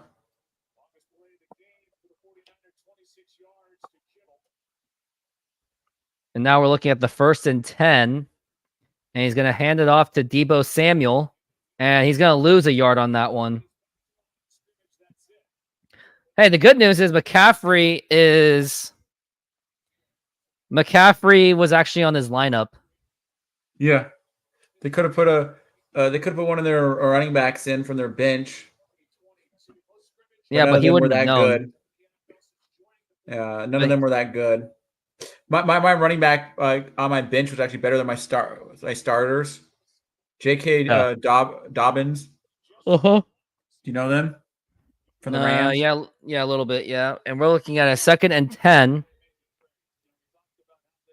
And now here's the handoff to Jordan Mason. And he is breaking him through, and he is playing exactly like beast mode. Okay, who's your favorite all-time football player? I don't have a favorite all time because I don't really know a lot of players before like the early 2000s. Okay, how about anyone after 2000s? So after 2000, like players I like and stuff like that. Yeah, I used to be like I'm still am a fan of Russell Wilson. Like I like Russell Wilson and stuff like that. You know, I'm always a fan of Seahawks players. You know. And we're looking at a 3rd and 3 for Jordan Mason. 11 rushes, 74 yards, career high. 3rd and 3. Jets have got to get this stop. And now here is the rush. And that is going to be caught by Jordan Mason. And that's going to be a 1st down. You're talking about because favorite's different than best. Because who I think one of the best players is since 2000. Since 2000, one of the best players is either Tom Brady or Patrick Mahomes. We're talking about best players. We're talking about favorite players. That's a different story. My favorite player in the modern, well, at least not in the modern, but of all time, is Marshawn Lynch. Marshawn Lynch is good. Yes. But I'm saying if you're talking about best players, it's got to be like either Tom Brady or Patrick Mahomes. Yeah. For like the modern era, especially. And we're looking at a 1st and 10. And now here is a fake handoff. Purdy's already overwhelmed, and that's going to be a positive reception for Deebo Samuel. They were stopped right away. He was, and he was already getting the pressure. Yeah. An interesting stat to look up is what players get a lot of yards after the catch or after, Yeah. yards after catch. Golden Tate was one of those leaders before. Golden Tate was the yards after the catch expert. And looks like we're getting close to that. We're in that 2-minute warning. SoFi is an online bank and a personal financing company offering financial diverse products. They hold the naming rights to the home of the Los Angeles Rams and the Los Angeles Chargers, named SoFi Stadium. They offer amazing checking and savings accounts where you can get up to 4.6% on savings accounts. There are no monthly fees to maintain the accounts, and they have over 55,000 no-fee ATMs around the United States. You even have access to a budgeting program, stock trading, and insurance programs. Join SoFi and get $25 for joining and or $25 for opening a stock trading account. Links are available in the description. And thank you. And lastly, I am not a financial advisor, so either find a professional financial advisor or go with your own gut. Hey, do you want to get $25 worth of free stocks, Epic C Film? Why? What's this SoFi you speak of? It's another bank account. It is. It's a bank. Yeah. We know someone that works at SoFi. Justin Herbert. No. Who works at SoFi? Guy from our Bible study. Oh, okay. Gotcha. Yeah, they're a coder. That's right. Yeah. See, I know a lot of people at a lot of places, and I know a lot of people that work at some big companies. I know the same people too, Some of them, yes. You don't know all my same friends. But you know a lot of some people. In that group, you know all the same people as me. Yep. William cooked like Barry Sanders. I like Barry Sanders too. I actually think he is the greatest running back of all time. I don't know any running back that would be better than him. You can't name one. I'll name a running back and I'll give you a debunk. What's that guy that they made a movie about? There's some black guy they made a movie about. My mom always watches. I wouldn't know.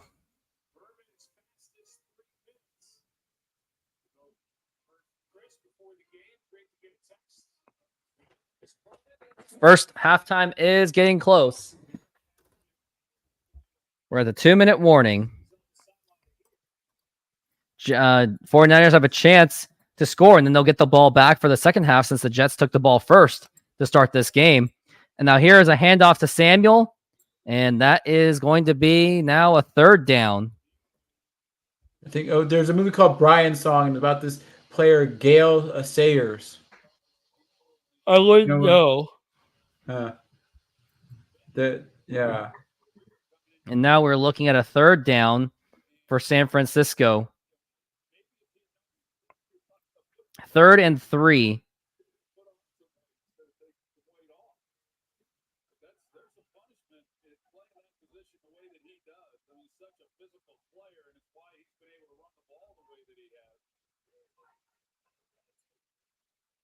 Yeah. Still waiting on the call. And that should be, I think that's going to be a timeout. Yeah, it was. Timeout 49ers, and now it's a 3rd and 3. He was a halfback and a return specialist, and he played for 6 years for the Chicago Bears. It was in the mid to late 60s. Yeah, but I think injuries got him eventually, and that's why he didn't have a long career. But they made a movie about him. Yeah, they did. Called Brian's Song. Because the guy he played with was named Brian. They were like teammates. Yeah.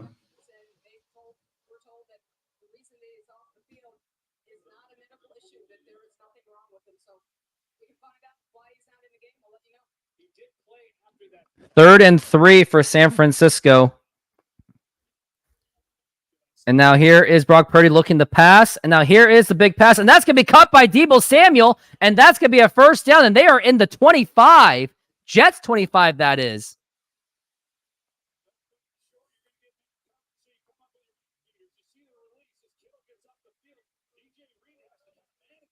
Who else do they consider who's good here? Joe Perry.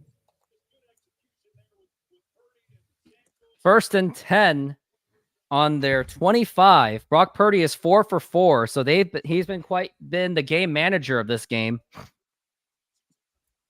36 seconds left in this quarter and half. And Purdy's looking to pass, got plenty of time to pass, and that's going to be caught by number 15. And now that's another first down for San Francisco, and they could call another timeout, which they will. What do you think of their score? What do you think of Jim Brown?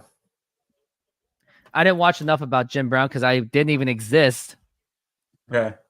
Because some people say he was a really good running back. He played for Cleveland Browns, which I know you kind of like the Cleveland Browns. I used to like the Browns. Oh, something happened.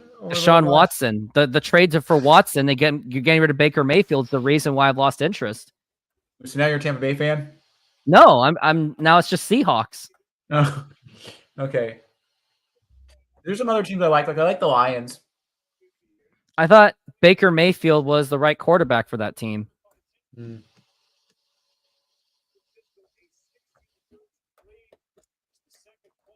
And now we are looking at 1st and 10, ball on the 13 for the 49ers. And now here is Purdy with that pass, and that's going to be Stebo, and he's going to miss some yards on that. And the clock continues to run down, and there'll be another timeout called by San Francisco.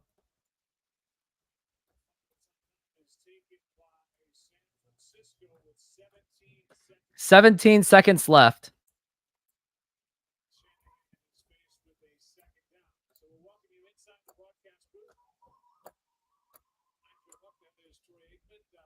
They're showing Troy Aikman, one of the Cowboy greats. I mean, who do you think was better, Troy Aikman or Tony Romo or Dak Prescott? Well, Prescott's better than Tony Romo. You think Prescott's better than Tony Romo? Yes. But they've had almost the same results. But I think Dak Prescott has more promise to push him over the hump. I think Romo was still the better quarterback. I think Tony Romo didn't have enough of and now here is mindset. Empty backfield, and now here is the pass, and that's going to be dropped. 3rd and 10.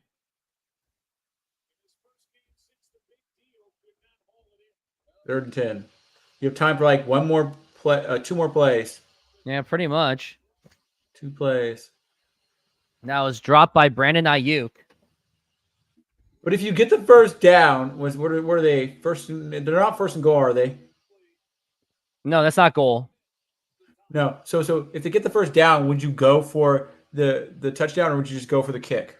Go for the field goal because you're getting the ball second half. 49ers are. Okay. 3rd and 10. This is their last chance to get a touchdown.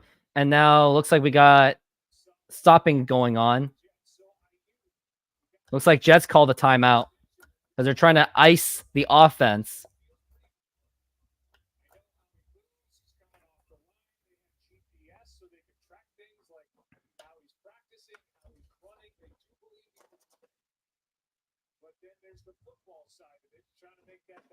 Brandon Ayuk signed a 4-year, $120 million contract extension on August 30th. $76 million guaranteed.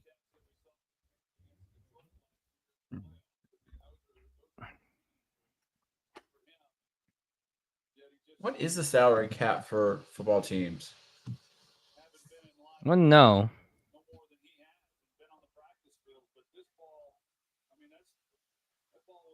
And now we're looking at a 3rd and 10. And now here is Purdy. He's got some time. Now he's got the throw. Now here it is. And that's going to be incomplete. And once again, the Jets, at least before the other touchdown, Jets have now forced a field goal again. It says here, the salary cap for the 2024 NFL season is set at $255.4 million per team. So if your quarterback is $55 million, you only have $200 million to pay the rest of the team. Yep. Isn't that crazy? Yep. A fifth of the team's salary goes to a quarterback. I wonder if I can find that original show. And now here is the kick. And that is good. And that shall end the first half as it seems. Oh, there's still 4 seconds left. Yep, 4 seconds. So they still have to kick it off. They still do. Yeah. Which is kind of ridiculous. But I still, something could still happen. Anything can still happen. You are correct. I've seen it in a New England game, like I think it was last year. Yeah. Who do you think is better, Peyton or Eli?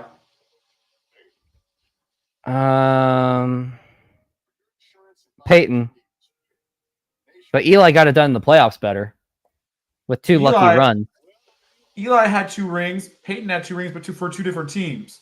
So yeah, it's true. You know, if you go based off of rings being the most important thing, Super Bowls being the most important things, then they both have the same number of Super Bowls. So it's not like one is better Super Bowl wise. One might have had better fantasy stats overall. If you're just looking at like maybe running yards and like passing yards, you'd have to like look at that and see which one has better of that.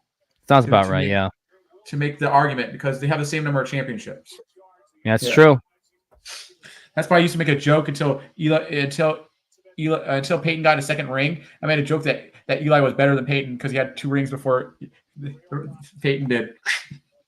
People used to get mad at me for that. And looks like it was a touchback. So that means that basically they have a chance for one play, a Hail Mary, or a kneel. But they're probably going to take a knee. You never know.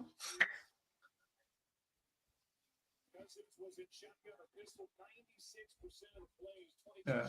If I was the coach, I'd go for it anyway. No, why? I think they're just going to take a knee. Yep, they taken the knee.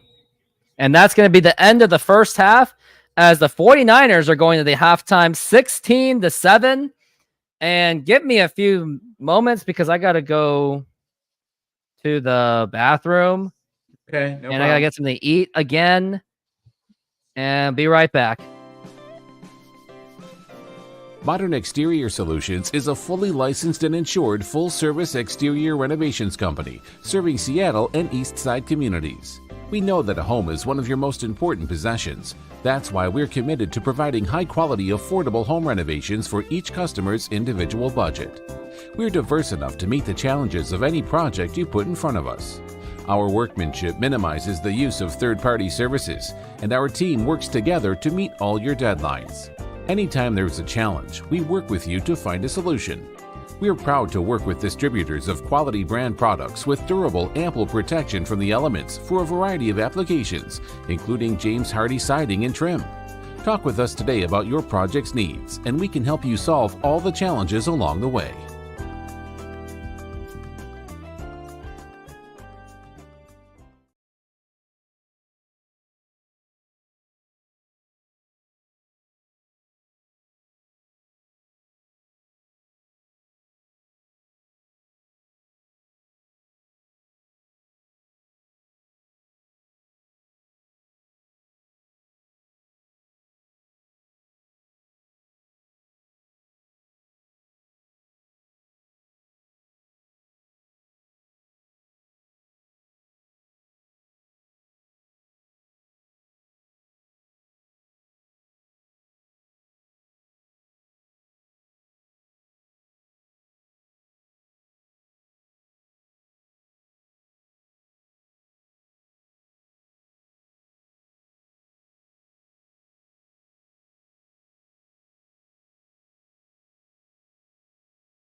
a lot less games.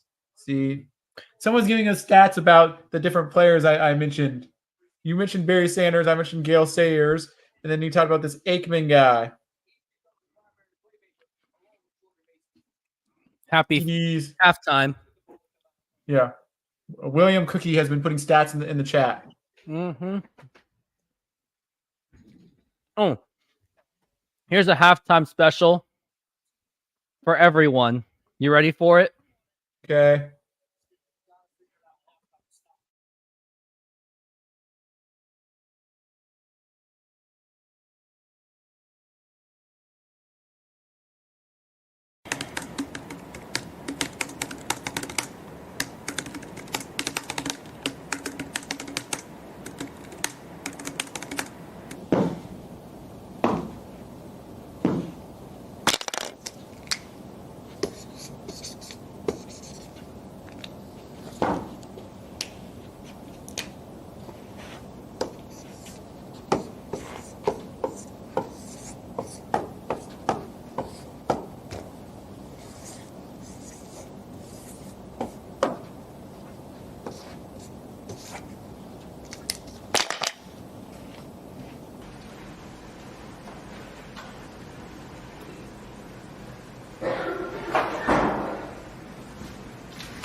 Call Smith. Call Mr. Smith. Call Smith. Call Mr. Smith. Call Smith.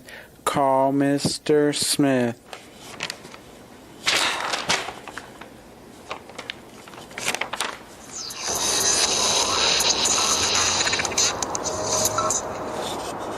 Hello? I want to quit college. Why? Because I got a bad grade.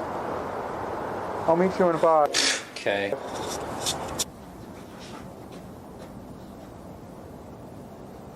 Why are you here? I already told you that. Tell me in more detail. I failed CSS 162, and it's pretty unlikely I'll get into the major.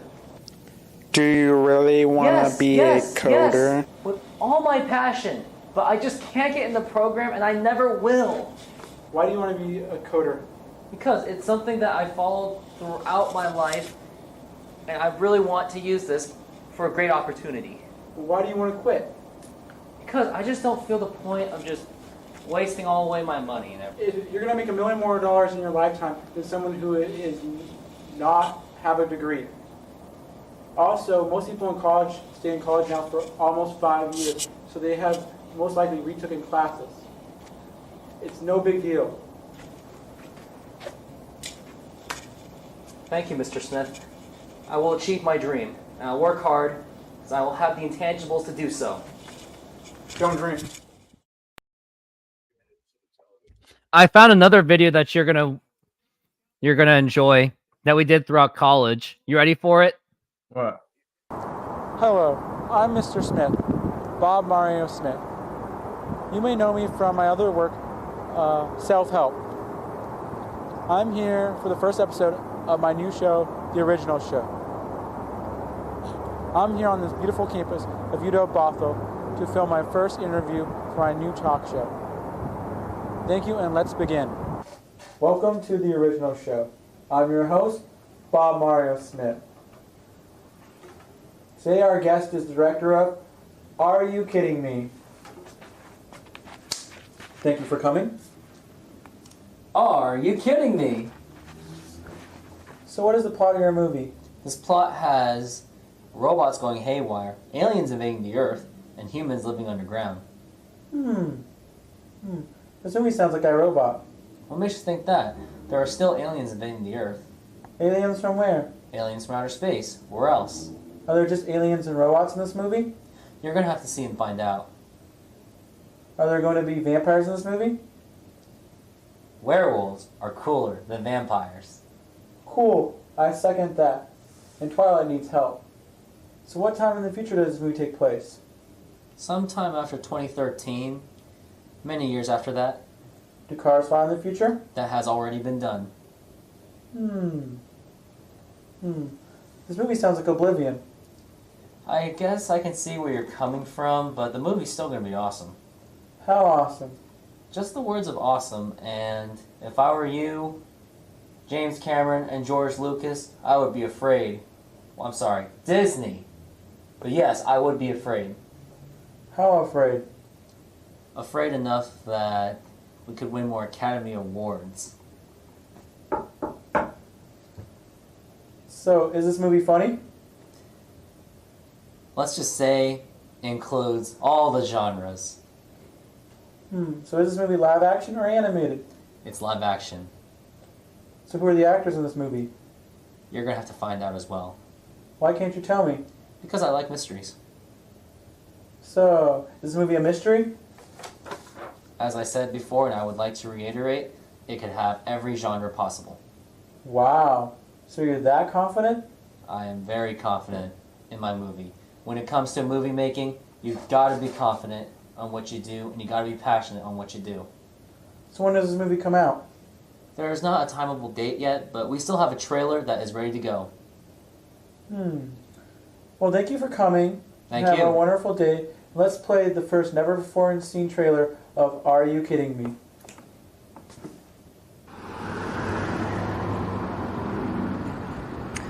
I can't turn it on! It's not working! Guess I'm alone then.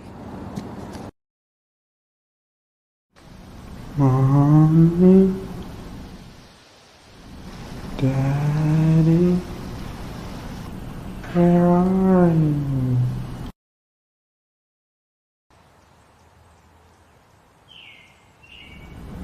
Are you down there?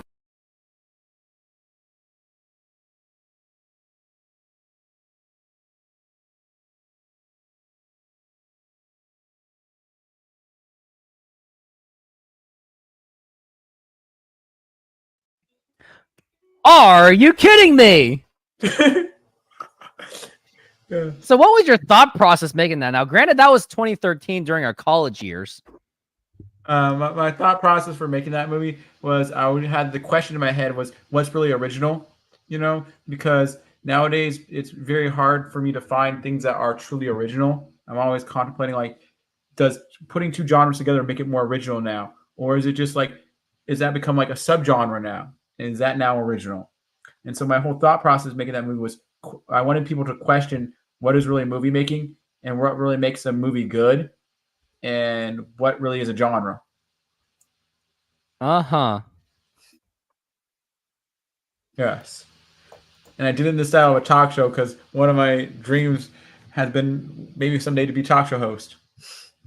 That was really, a lot of people thought it was very cringe. Like some of our friends even were like, what is this? I know it's kind of cringe, but my style is like almost like it's kind of junky, but it becomes like cheesy. That becomes funny because it's so like cringe. It becomes funny. Like, did it make you laugh? Yes, oh, daddy. My style is so cringe. Like I almost have a cheesy style of movie making, which works. And now you have a cheesy style of being a color commentator for my show. Yes, I am very good. I'm very good cheese. Did you like my intro? Did it look more improved? Yes. Mm-hmm.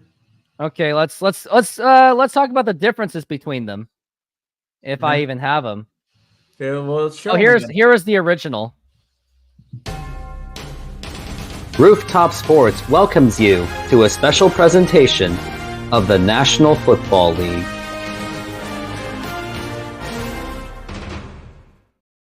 So that was the original. And then now here is the second edition. RoofTopSports welcomes you to a special presentation of the National Football League. That's not what he wanted to cook. The second one's better because it shows more emotion behind you and your passion for like the sport. Did you like the last part? That's not what he wanted to cook. Do you know who that was? Who? Well, take a guess who that voice was. What was it? Was that Michael Strahan? No. Oh. What? Who do you think it was? What? Pete Carroll? Nope. It was Patrick Star from SpongeBob. Oh.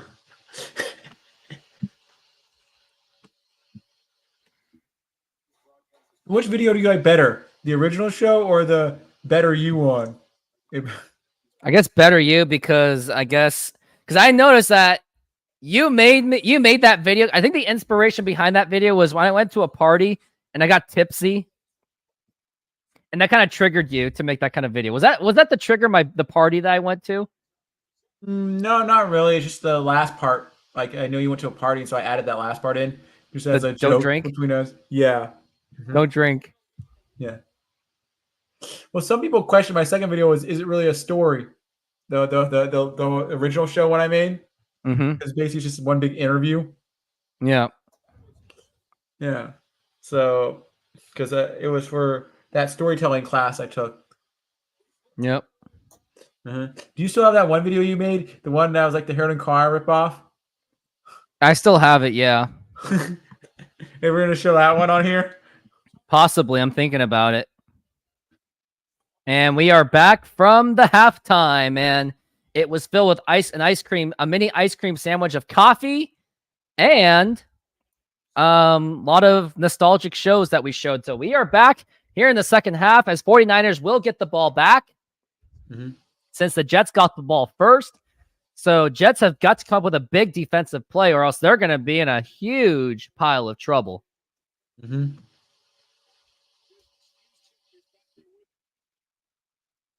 And yep, we're about to start. And the kickoff has happened. And nothing doing.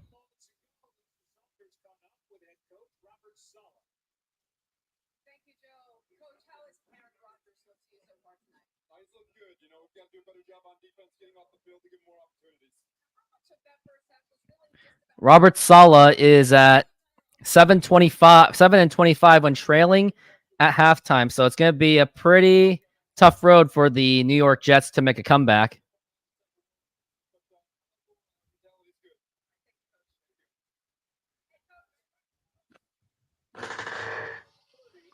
And now we're looking at a 1st and 10. And now here's the handoff to Jordan. And that is going to be a loss on that one. A little bit of a trash talking going on.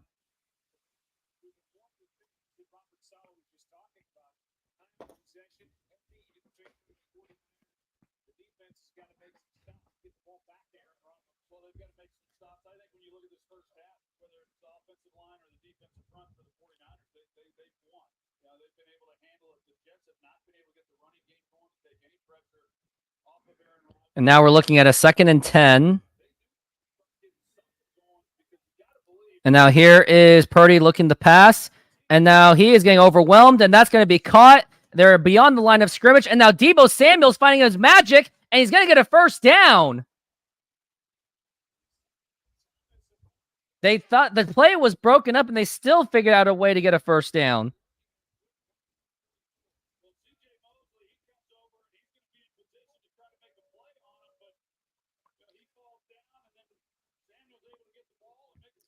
It was nearly, Brock Purdy was nearly sacked.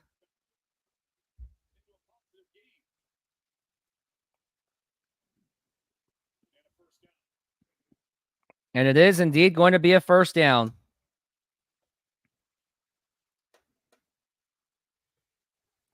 And now here is Purdy. And now here's the pass. And that is going to be a forward progression. And that is George Kittle with the catch. And looks like ball is moving along.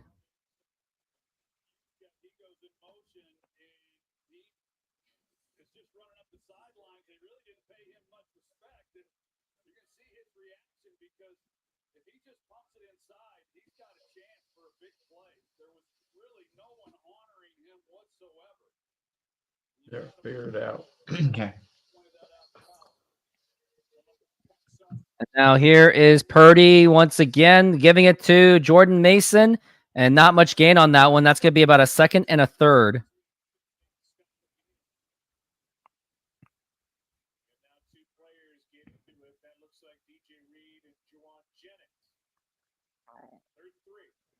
It's going to be 3rd and 3.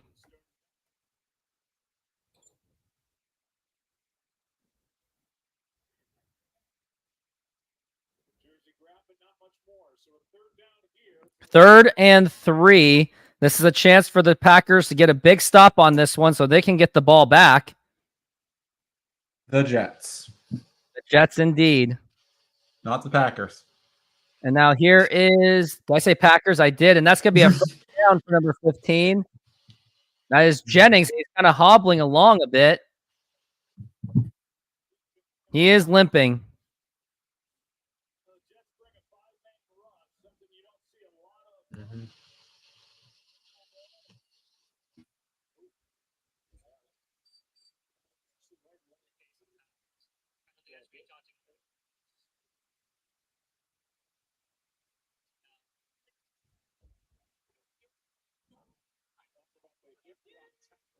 And now we're looking at 1st and 10. And now here is a handoff to Jordan Mason, and that's going to be maybe about a couple yards on that.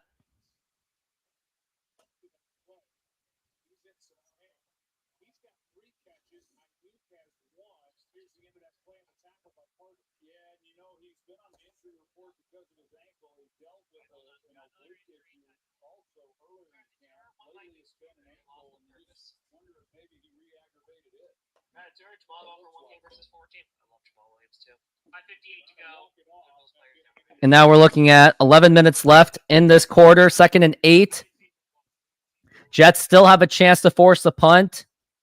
And now here's Purdy looking to pass, got so much time, and now the pass, and that's going to be caught, but that's going to go to the 40.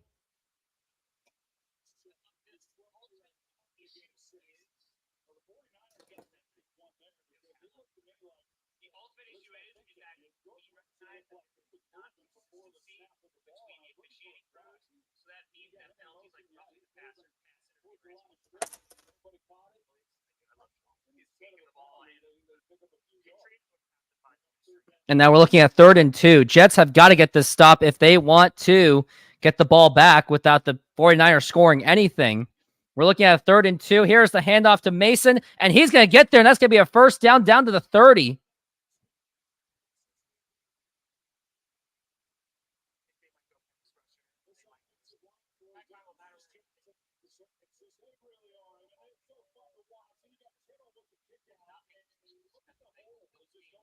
What do you think of this, Epic C? I mean, do you think if the Jets give up a score, do you think it could be over for them?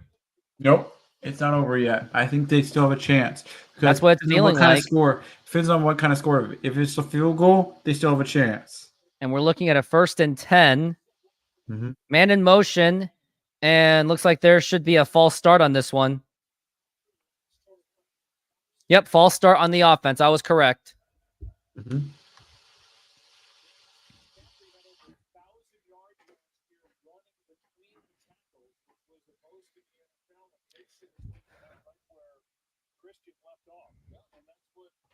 We're looking at a 1st and 15, so that will give some wiggle room for the Green. I almost said Green Bay Packers again.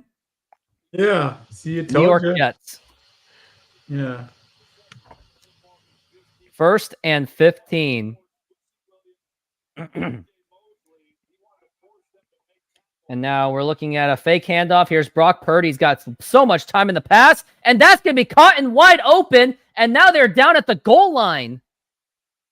That was caught by their fullback, and Purdy has unlimited amount of time. They have an excellent offensive line. That was Kyle Juszczyk with the catch. Now the Jets have got to come up with something even bigger than their best defensive play.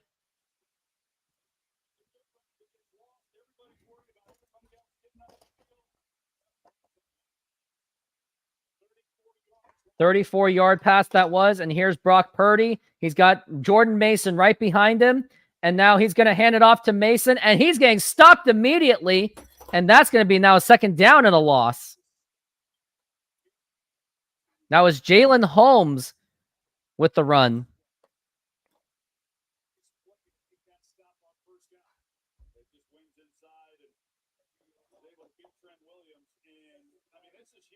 Now we're looking at a 2nd and goal.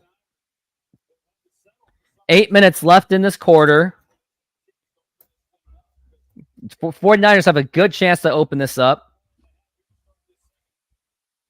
And now here is going to be a handoff to Jordan Mason. He's going to get there. That's going to be a touchdown for the 49ers. And now they're breaking this game open.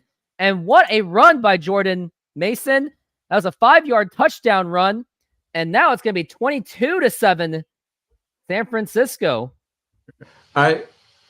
Before this game, I thought a lot of announcers were kind of over projecting how well the Jets would do this year. You thought so, did you? Yes, I think they were overhyping the Jets. I think it's going to be one of the biggest stings for a lot of people this year to be like, oh, you thought Jets could make a run in the playoffs and potentially maybe make it to the AFC, championship game. I'm like, I don't think so. You don't see it. No. I see them maybe maybe at best belong to the Bills. I still think the best. I think the best they'll do is 10 wins. That's even then. That's still a bit much. 10 wins is playoffs. Possibly. Yeah. And now we're gonna go into commercial break after that run. SeatGeek is a mobile ticketing app for sporting events, concerts, and other events. They make the buying experience easier by the app ranking each ticket from 0 to 10 to see if you are getting a good deal, and you can see exactly where you are sitting. I regularly use that app, and I have had nothing but a fantastic experience with SeatGeek. Use my promo code RoofTopSports to get $20 off of your first purchase. Link to the code, app, and website will be in the description, so take advantage, and thank you. Yep, and use my promo code RoofTopSports, get $20 off. And what do you think the Jets got to do? Do you think they just got to do quick passes and not so much running the ball, or what do you think? The Jets, quick long passes. Let Aaron Rodgers air it out. Against a good 49ers defense? Yeah. You would hope so. Yeah, let him play his game. Let him do the big bomb. Well, you can't really depend on that all the time. No, but let him try. I guess so. Mm-hmm.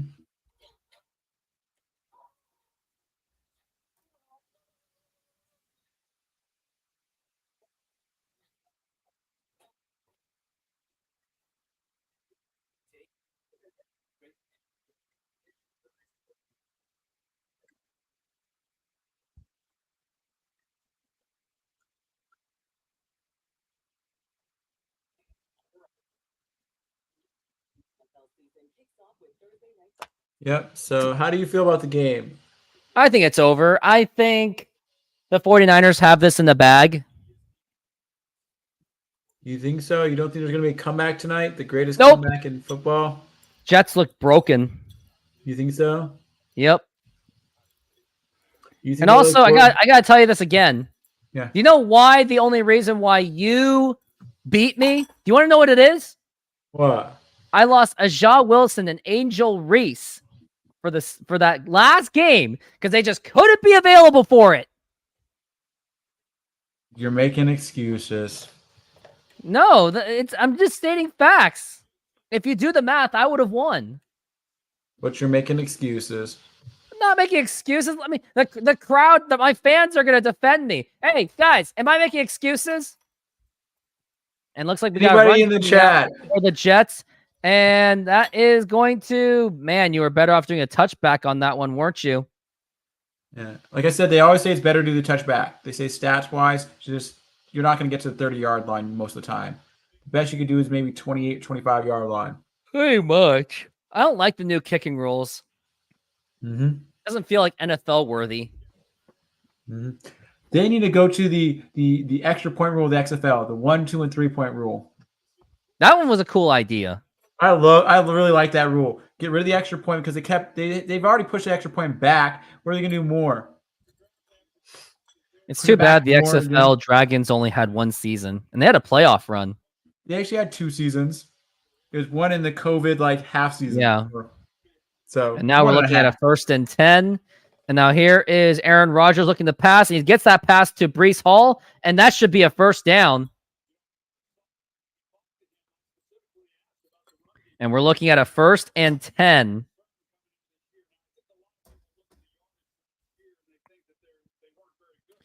I thought a few years ago this guy, the coach of the Jets, should have been fired. You thought Saleh should have been fired? Mm-hmm. before they got Aaron Rodgers, I was thinking like, is this guy gonna stick around long enough? Well, I guess he did. Yeah, and I'm like, you know, I guess so. well, if they don't even make the playoffs this year, he should be gone with having Aaron Rodgers as your quarterback. You think that? And now here is a run by Breece Hall again, and that's going to be another 5 yards. Mm-hmm.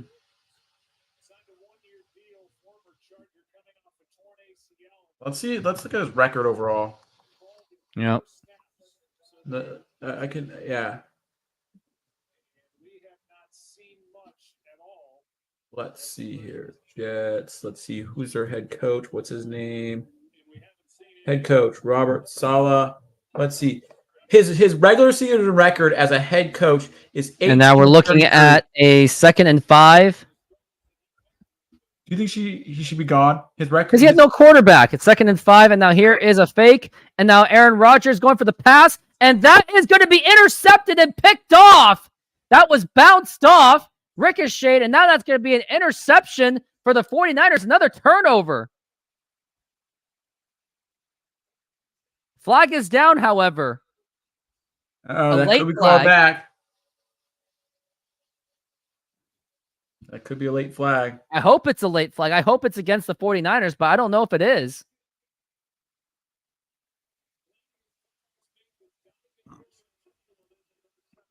You see, you're making excuses. The guy's 18 and 33. He's been the head coach.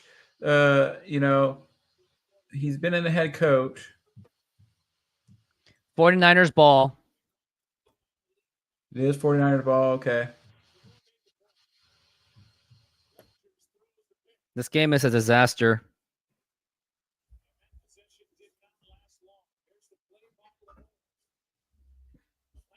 He actually spent 3 years with the Seahawks. Robert Saleh? Yeah. He did. What was he? It says in February 2011, Saleh was hired as the defensive quality control coach. Yeah, he had a huge part of it, I guess.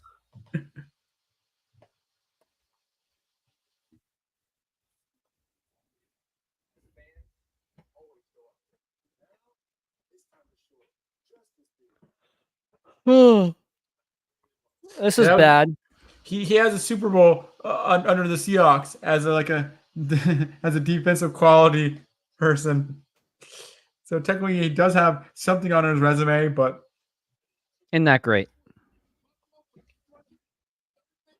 Yeah. But as a head coach, he hasn't really had good success. He's been there. This is his 4th season there. Mm-hmm. Yeah. He was 4-13, 7-10, 7-10. Yep. So he hasn't done better than 7-10. Nope. In the AFC East, 4th in the AFC East, 3rd in the AFC East. I think the 49ers are still going to be, I think that just based on this game, I think the 49ers are still going to be the team to beat in this division, unfortunately. Did you see the Rams, though, yesterday? The Rams went to overtime, and the Rams looked pretty good, too. So it could be another congested.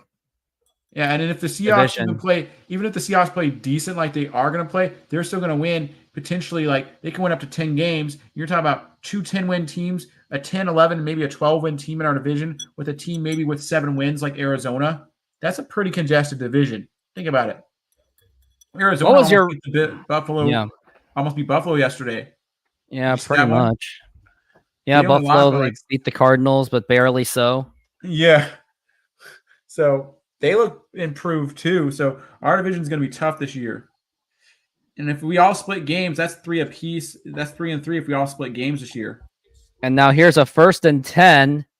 And now Purdy's got that. And that's going to be incomplete. Oh, so Saleh also knows how to speak Arabic. I see. Coach of the Jets. Random fact that's on his Wikipedia. So, wonder how long Robert Saleh was part of this team. Which team? Saleh was with the 49ers. from the years of 2017 to 2020 as a defensive coordinator. Then he went to the Jets. And now we're looking at a 2nd and 10. And now here is a handoff to Jordan Mason, and that's going to be a first down, and he's just beast moding his way through it. Solo was the best man at Green Bay Packers head coach Matt LaFleur's wedding. Look at that random stat. Random fact. Didn't think of it. So is that his connection to why he's now like working with Aaron Rodgers? Who knows? Strange. And now we're looking at a 1st and 10 as Jordan Mason has been absolutely dominating against the Jets. And now here's another handoff to Jordan Mason. This time he is stopped, and that's going to be about a couple yards. He went to Northern Michigan University. It's going to be a 2nd down.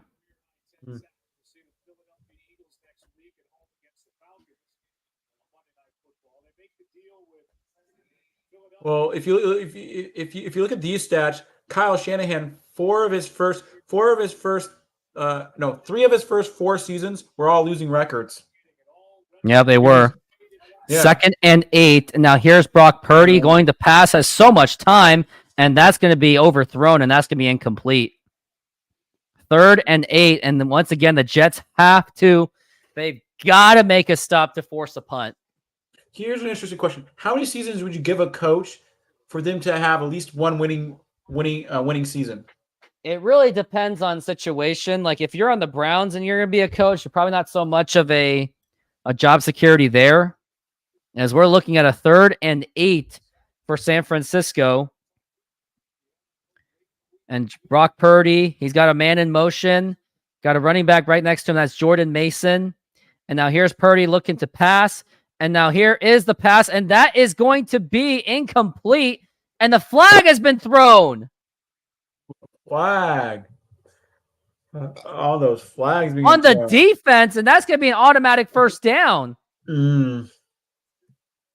That was Jermaine Johnson who couldn't keep it cool.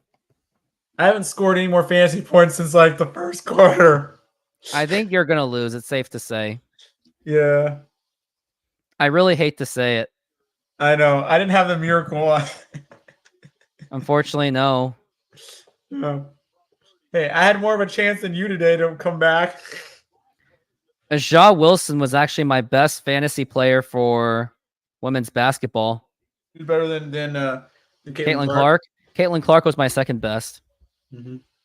And now here's a handoff to Jordan Mason. That's going to be already another 5 yards. Yeah. And the 49ers offense is just clicking on all cylinders. Just running the ball, really. And I think Brock Purdy's been perfect today on the pass. Actually, I lied. Purdy is now 14 of 23. Rodgers only has 76 passing yards.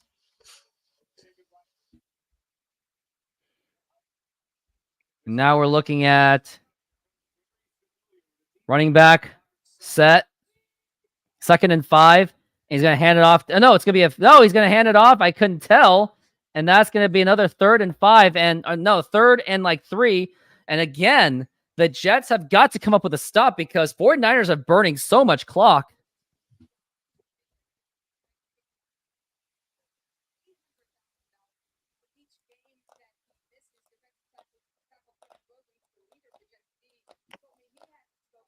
It's going to be a 3rd and 2.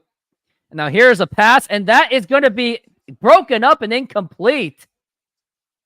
And no flag on that one. That was Tony Adams who made the stop. And now they at least forced the field goal. But again, the Jets have got to come up with some offense after this.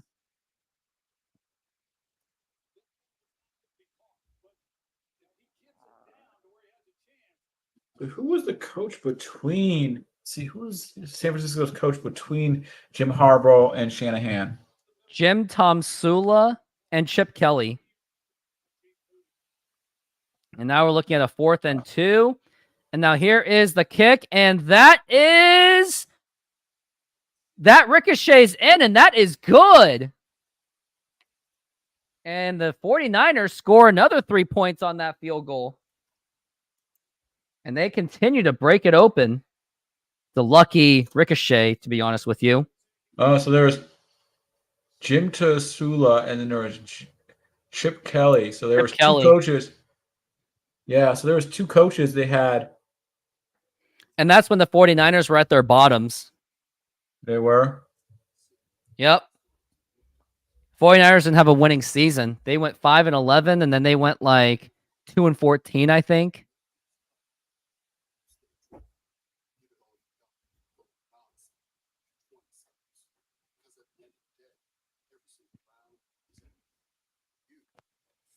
Yeah, 2015 they went 5-11. Then they went 2-14. That was the Colin Kaepernick's final season. Colin Kaepernick went 1-10 with 16 touchdowns, 4 interceptions. His rushing amount was about 468 yards. So from 2011 to 2014, Jim Harbaugh was the coach. So I was 13 through 11. So 11 through 14. So they were 13-3, 11-4, 12-4, 8-8. Then they went down to 5-11. Then they went 2-14. So the guy did actually, his first season went 6-10. Then he went 4-12. So his second season was almost as bad as the other two coaches. Yep. So his first 2 years, he was almost pretty much as bad as the other two coaches. If they didn't give him that third season, the guy would have been, Kyle Shanahan would have been gone from that team. They saw something in him. Who they see in who? Oh, Kyle Shanahan? Because the first 2 seasons were just as bad as like the other two coaches they had. And they fired them in 1 year. Did you know who Kyle Shanahan's father was? Who? Mike Shanahan. Who's Mike Shanahan? He was longtime coach of the Denver Broncos and even coached RG3 with the Washington Redskins. Ah.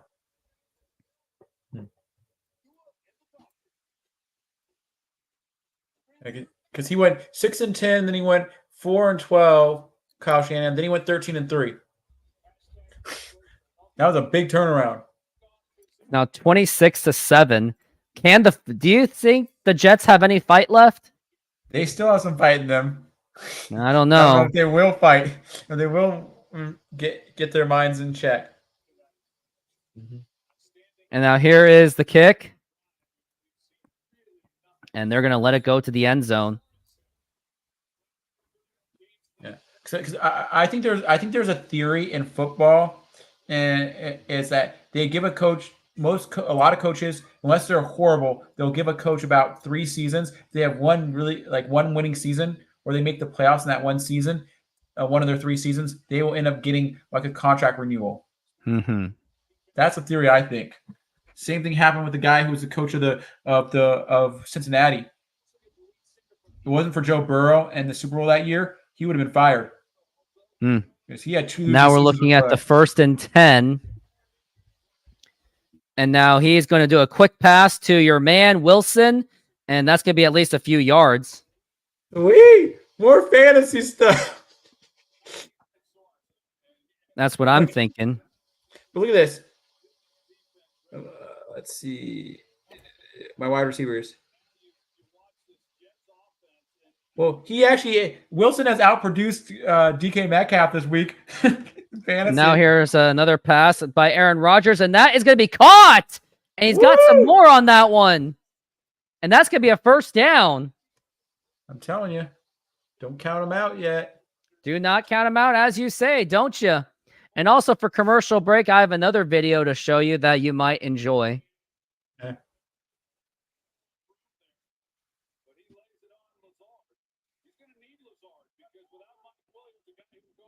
Well, if they can quickly now we're looking at the 1st and 10. Let's see if they can quickly score here before the end of the quarter. I hope so. And now here is a handoff to Breece Hall, and that is going to be just a few yards.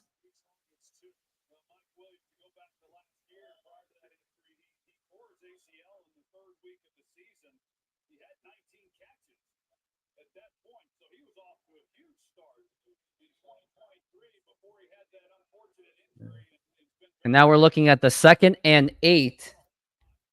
Mike Williams, the other receiver.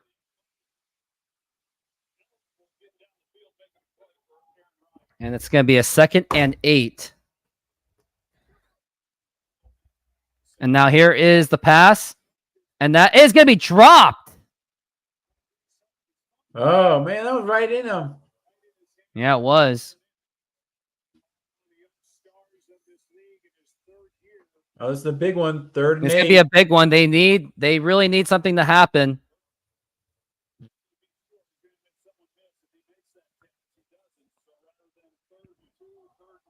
This is a really big play for the 49ers, or not for the 49ers, yes, but also for the Jets. 10 for 16 is Aaron Rodgers with 1 interception, no touchdown passes. 3rd and 8, and looks like that should be a free play. Now here is a big pass, and that's going to be caught, and I think that's going to be a touchdown for the Jets. That was a flag, and that was a free play given, and that should be a touchdown. And that was Lazard with the catch. And now Aaron Rodgers with his first touchdown pass as a New York Jet. Well, look at this. A touchdown to Alan Lazard. Look at this. And if they get the kick, that's 14. They're only down by 2 possessions. I'm like, it's still within reach. This is still within reach. I'm telling you. It is. So this game, as they say, as you would think, is far from over. Yeah. Hey, settling for some of those field goals wasn't the best. You know, their defense stepping up at least enough. And now they're going for the 2-point conversion, and it's actually, it'll still be a 2-possession game, but they can still make it a much closer. Yeah. For the 2-point attempt. Nice free play by Aaron Rodgers. Way to draw that offsides. And now here's Breece Hall, and he is going to be, is that in? They're still making a decision. Did he touch the line? Did he touch it? Did he get over? Nope, that is a failed conversion. That is not going to go anywhere.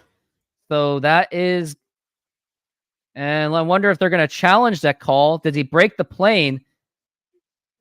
It is short. His knee was already touching the ground. Yeah. But they tried. They tried. And the thing about it is it didn't matter at the end of the day because it's still 2 possessions no matter what. So by going but it comes down to like those few points, like whether you need a touchdown or that field goal to end that game. Yeah. And now, Epic C Films, are you ready for my most favorite moment between us?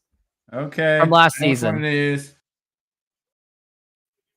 Actually, guess which one is it? Which one was your? What do you think was our best moment? It was it a Bobo catch or was it like a DJ Metcalf catch? It was some Seahawks. Take a guess. I'll give you one guess. Which one was it?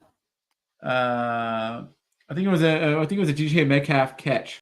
All right. Well, yep. The clock is not moving. Oh, now it's moving. And now here's Geno Smith on a 3rd and 8. Here is the pass, and that is caught by DK Metcalf. You have got to spike the ball. You got to spike the ball now. Spike the dang ball. Are they going to spike it? They are not going to spike it. I think they're just going to keep going at it. And then Jason Myers missed a field goal. Yeah, remember that one? Yep. The problem I had with that one was it was horrible clock management. Like, they just kept running the ball, and I was like, no, you got to spike the ball or at least make one quick pass.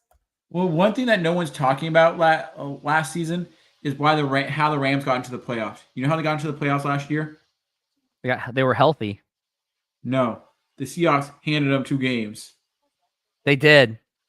you got to admit, we could have been in the playoffs and we could have had 11 wins, but we handed them to them.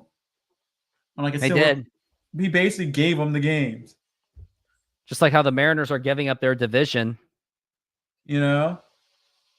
So just think about that. But that was my favorite moment. It was like a combination of like, that is caught by DK Metcalf. You're like, yeah, yeah. Mm-hmm. And we are back from the break. And at some point within the next 5 years, I've got to go back down to Santa Clara. I think I want to try to go to a Seahawks game sometime this year if I can. Not only to visit my relatives that are down there in Sacramento, and I'll take a nice drive to Santa Clara, but yeah, I'm going to go to a game and also re-explore my birthplaces. Okay. That's my idea.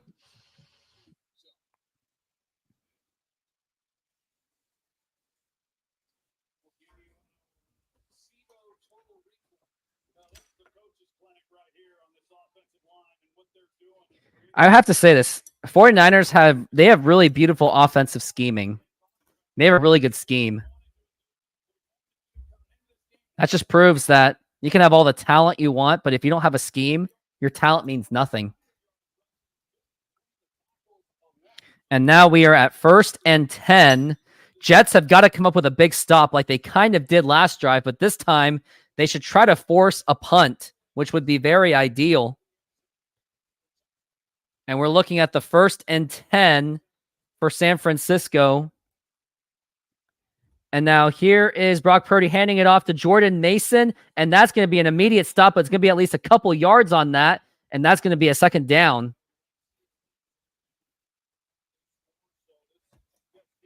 Second and 9 so far. As we're looking at a third quarter is winding down to be at 1:15. 2nd and 9. It's going to be 31, 170 yards, 2nd and 9. 1 minute left in the third. And now it's a fake toss. And now it's Purdy all day to throw. And that's going to be caught. And that is going to be a 1st down. He had all the time in the world. I mean, look at that offensive line. Like, don't you see that offensive line at Big C Films? That's the kind of offensive line the Seahawks need. But so think about this is that Kyle Shanahan is an offensive coach. We have a defensive coach. So it's going to be an interesting matchup when we play them this year. I guess so. Mm-hmm.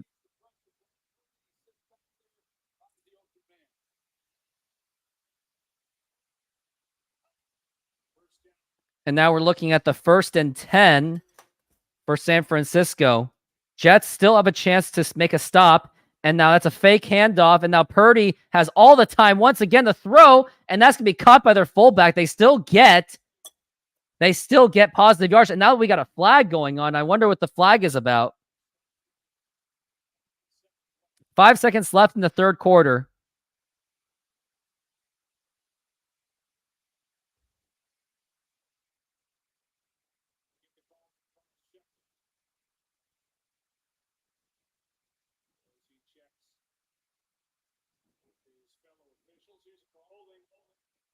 Holding on the defense. An automatic 1st down.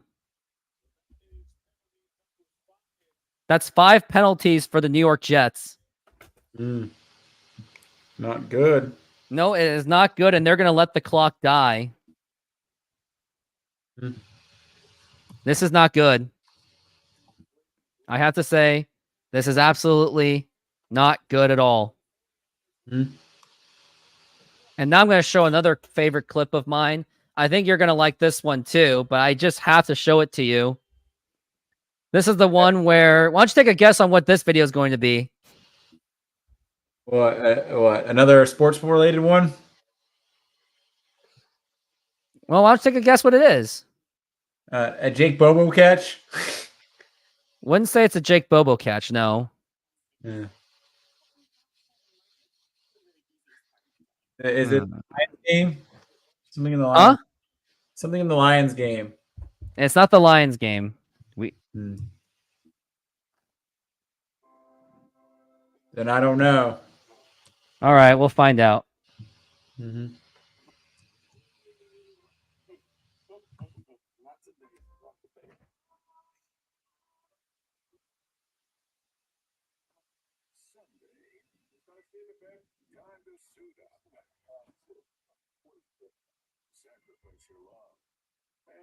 All right, it's going to take me some time to find it. Yeah.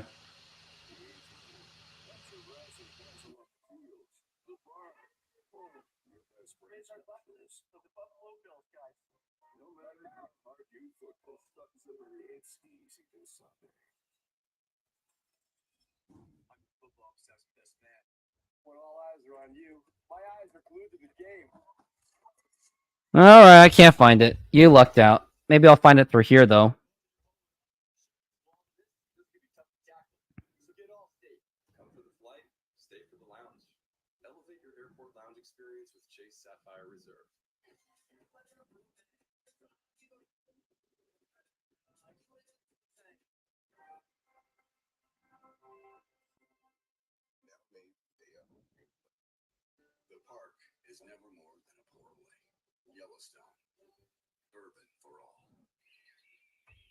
I found it, so I gotta download it.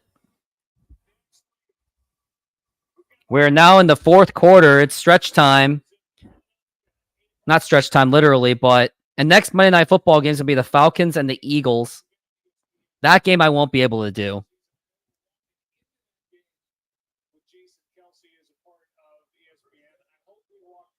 And now we're looking at 26-13. I mean, the Packers still have a chance, but they still got to find ways to make that key stop. Oh, you're back there. And now here is a handoff to Morris, or not Morris, Mason, and no gain on that one. Aren't you feeling a little bit nervous like me? No. I am. I'm very nervous. And I did find that play. Okay.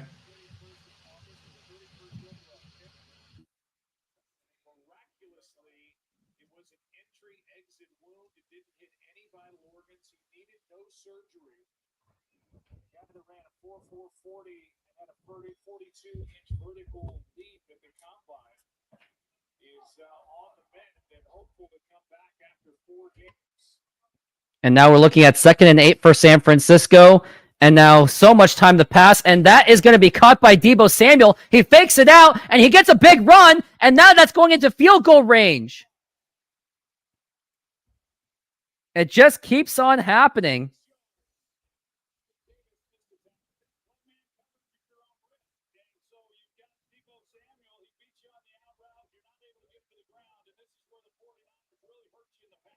'49ers have been really hurting them.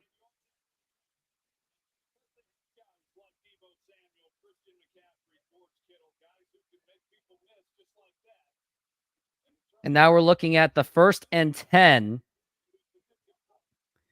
And now here is the fake handoff. Here's Purdy. He's got all day to throw. And that's going to be a tackle to...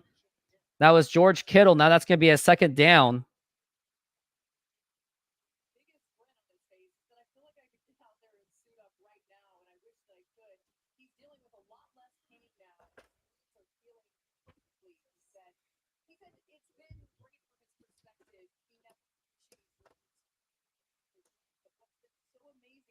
Second and 8.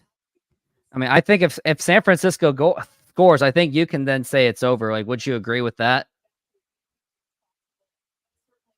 And now we're looking at a 2nd and 8. Rookie.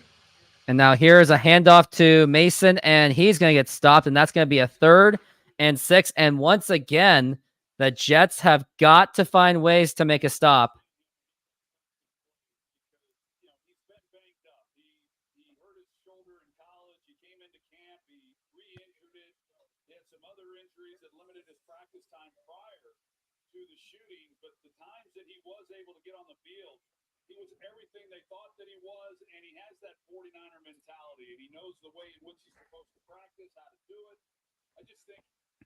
And now we're looking at 3rd and 6.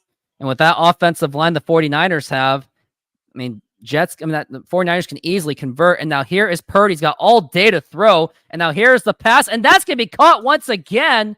And now that's going to be another 1st down.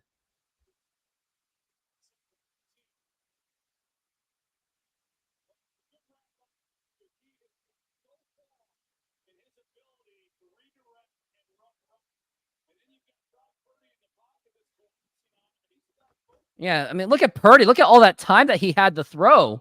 Mm-hmm. It's just absolutely insane. Yep, he had a lot of time. And now we're looking at a 1st and 10. Brock Purdy with 223 yards. He's been having a pretty good game. 1st and 10. Ball on the 14. And now here is a handoff to Deebo Samuel. He's going to get around, and he's going to get stopped on that one. And now that's going to be about a 2nd and 9. DJ Reed made that stop. He's doing push-ups now.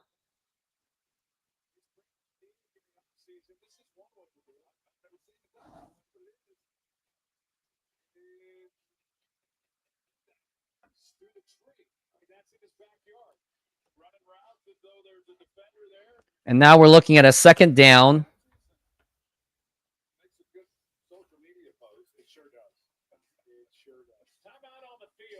And it's going to be a timeout. And now I'm ready for my other moment in fantasy football. You ready for it? The Jets have 1 point right now in fantasy. The Jets defense. Yeah, that's pretty bad. And now here is the pass by Jordan Love. Here's the pass, and that is caught by A.J. Dillon. He gets away, and he's still going. Oh, my God, he's still going. Keep going. Go, go, go, go, go. Yes, I won. I'm going to the playoffs. A.J. Dillon got me into fantasy football playoffs, baby. Epic C Films. Care to tell me how you feel about this? I don't care. I you don't care? I just knocked you out of the or you just got knocked out of the playoffs. And thank you, Macaroni and Cheese. Thank you very much. That makes me very happy. But you got to make a pass. And here's Drew Lock. And here is the pass. And that's going to be... That is caught by DK Metcalf! That's got to be caught. You got to keep it running. And I won. Oh! I won! I won! Oh my God! I just won in fantasy! 131.9 to 131! No, no! No! No! No! Well, at least I'm 2022 fantasy football champ. Shut up! So which one was your favorite? Huh? Which one was your favorite? They were all fine. I don't have favorite. Did you like that? Well, at least I'm 2022. Shut up. No, I don't like that one. So I'm thinking if I had one I liked was the one with the DJ Metcalf catch. You mean that? Yeah! Yeah! Yeah. Mm-hmm. Yeah, I took your DK now, this year. I don't have... Are you surprised I didn't take DK? No. I'm not surprised. And now we're looking at a second and 9. And now Purdy's going to do a handoff, and that is to Mason, and that's going to be a 3rd down 8. And probably the 49ers are going to convert once again. And so much time has been burned. Already 5 minutes have been burned.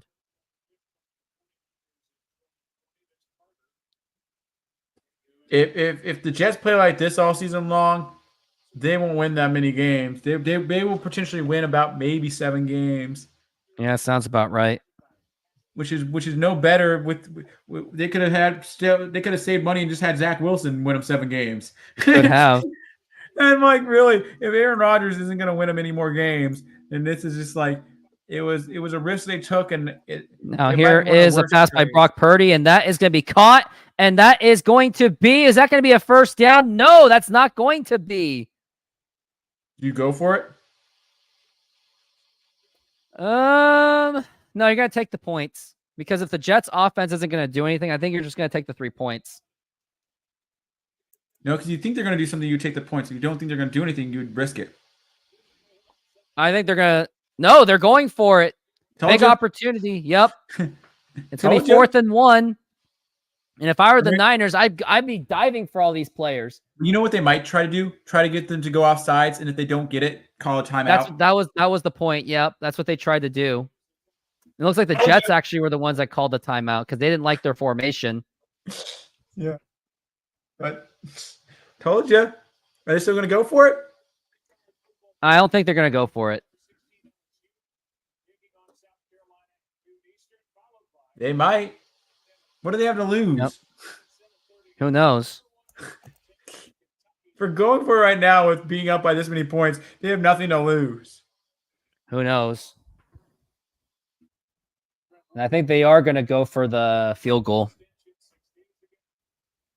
No, isn't that Brock Purdy number 13 still out there? Let's see. Yep, they're switching it.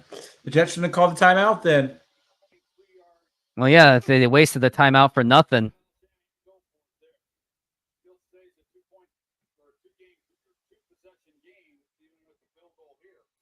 And now here's the kick. And that is good. That's going to be 29-13.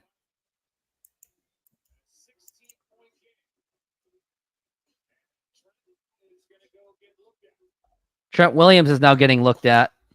So here's my question so far that we've seen this game. Do you think this is showing how good San Francisco is or how bad the New York Jets are? I think it's a bit of both. You think so? Yeah. Because I heard some announcers saying that the Jets were going to win the division. I had the Jets winning division. You did? I did. No. I thought Miami had a better chance. Oh yeah, that Miami. too. Miami's also a pretty big offensive juggernaut. Yeah, like I was thinking Miami's going to win it, and then the Bills are going to be second. True that. That's more likely, Yeah.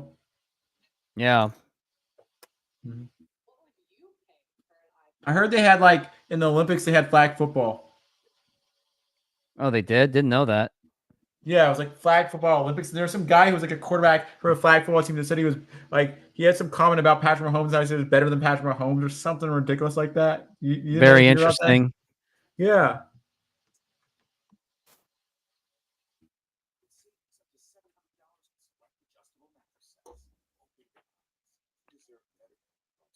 Well, now the Jets have the ball back, and hopefully the Jets can figure something out and make some kind of a comeback.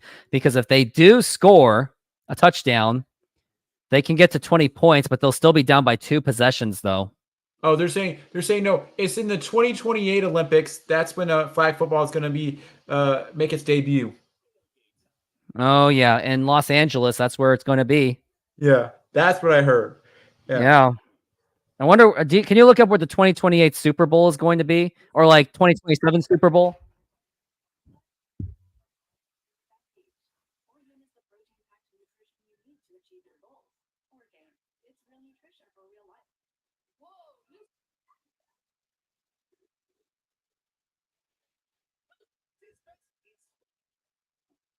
Let's see here. Let's see what's going on. Let's see how far out they're actually ready for.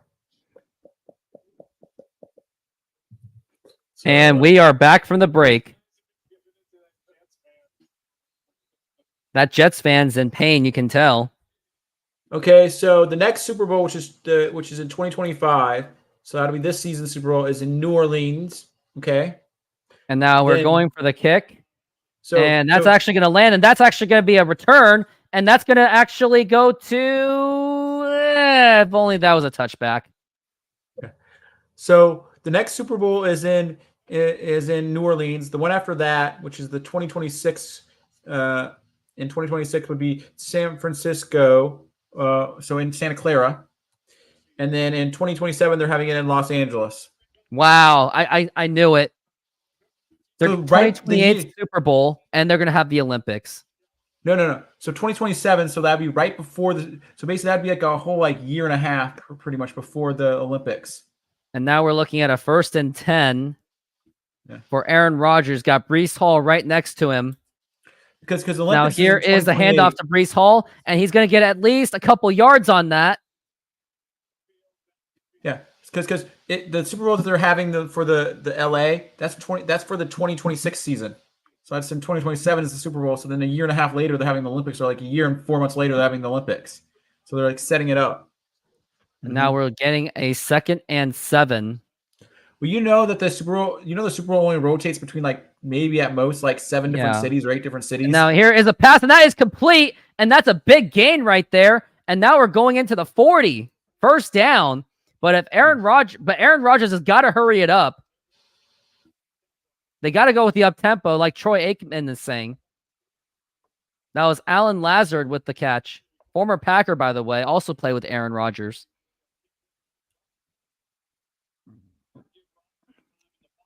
And we're looking at a 1st and 10. And now here is the pass to Breece Hall. And he's going to get some yards on that. He's going to go all the way. And is that going to be a 1st down?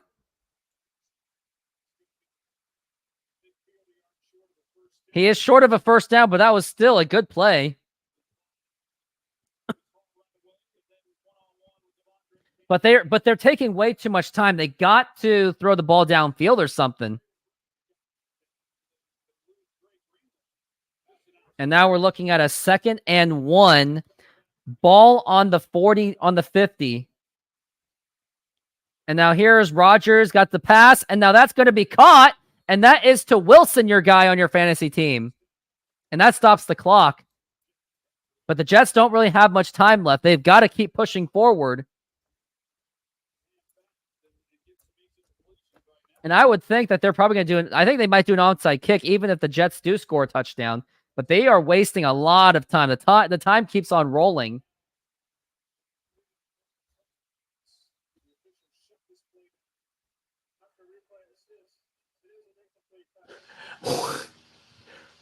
Some people are wondering if Detroit Lions, the Ford Field's going to get the Super Bowl in 2028. Who knows? So, they're considering that an incomplete pass. Interesting.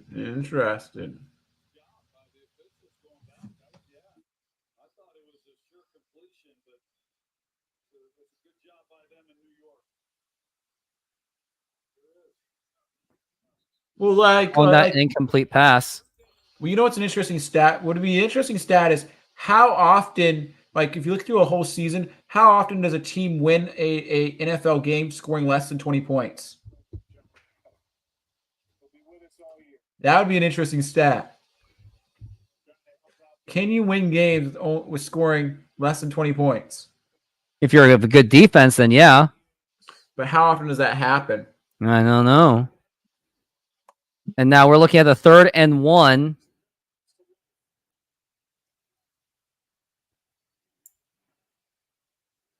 And now here is a handoff, and that is going to be denied. And that's not going to get anything. And again, I don't like these play calls that the Jets are doing. They should be passing the ball, not just running the ball. That was very predictable of an offense I've ever seen.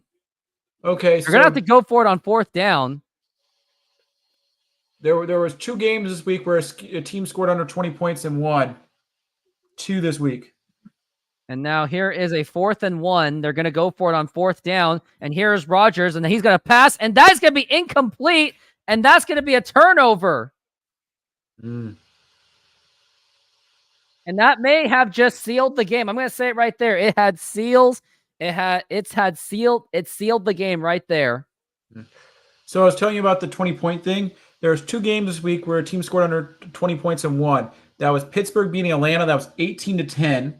And you had another game here, which was New England and Cincinnati. And that was 16-10. So that's 2. And there was another game where Miami scored 20 and Jacksonville scored 17. So you can do it. It's just like you said. Things have to align, but most teams scored over 20 points to win a game. Man, I cannot believe that this game is going to go to the 49ers. You have to depend on the Jets for that. Hey, like I said before, I knew the Jets weren't a good team. I don't know why people were so hyped on the Jets. I wouldn't be surprised if the Jets were the worst team in their division and New England somehow is better than them. Would that surprise you if New England had a better record than the Jets, and the Jets were actually the 4th team in their division? Yeah. Then everybody who thought Aaron Rodgers was the savior is going to be like laughing. Other people are going to be laughing and be like, "We really thought him?" Because I'm saying now, Aaron Rodgers, at best, they're a 10-win team. I bet. Yeah. You really think they're going to turn around? Who, the Jets? Yeah. No, they're not. They're not going to turn this around. This game's already over. Their season. Do you think their season's going to get any better? I don't know. Can't really say. It's too early to say. You can think, but I'm just saying. I wouldn't be surprised if the Jets don't make the playoffs. I wouldn't be surprised.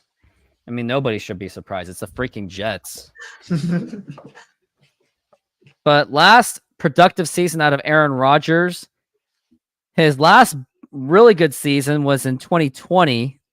He had 48 touchdowns, 5 interceptions through 99 yards. His best season of his career was in 2011 when he had 45 touchdowns, 43 passing yards. in 15 games. So last year they made the playoffs. That was Jordan Love. The year before that they missed the playoffs. So it would have been like 20. I think it was 2020.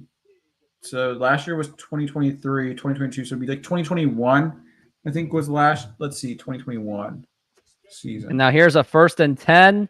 And that's going to be a handoff to Jordan Mason. And it seems like the Jets have pretty much given up. And that's going to be a big run. And that's already going into the red zone.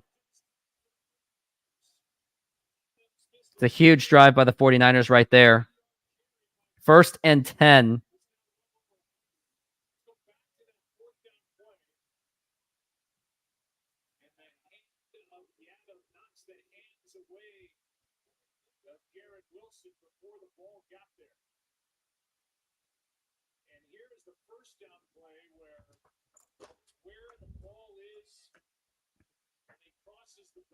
Yeah, so now we're looking at the 1st and 10.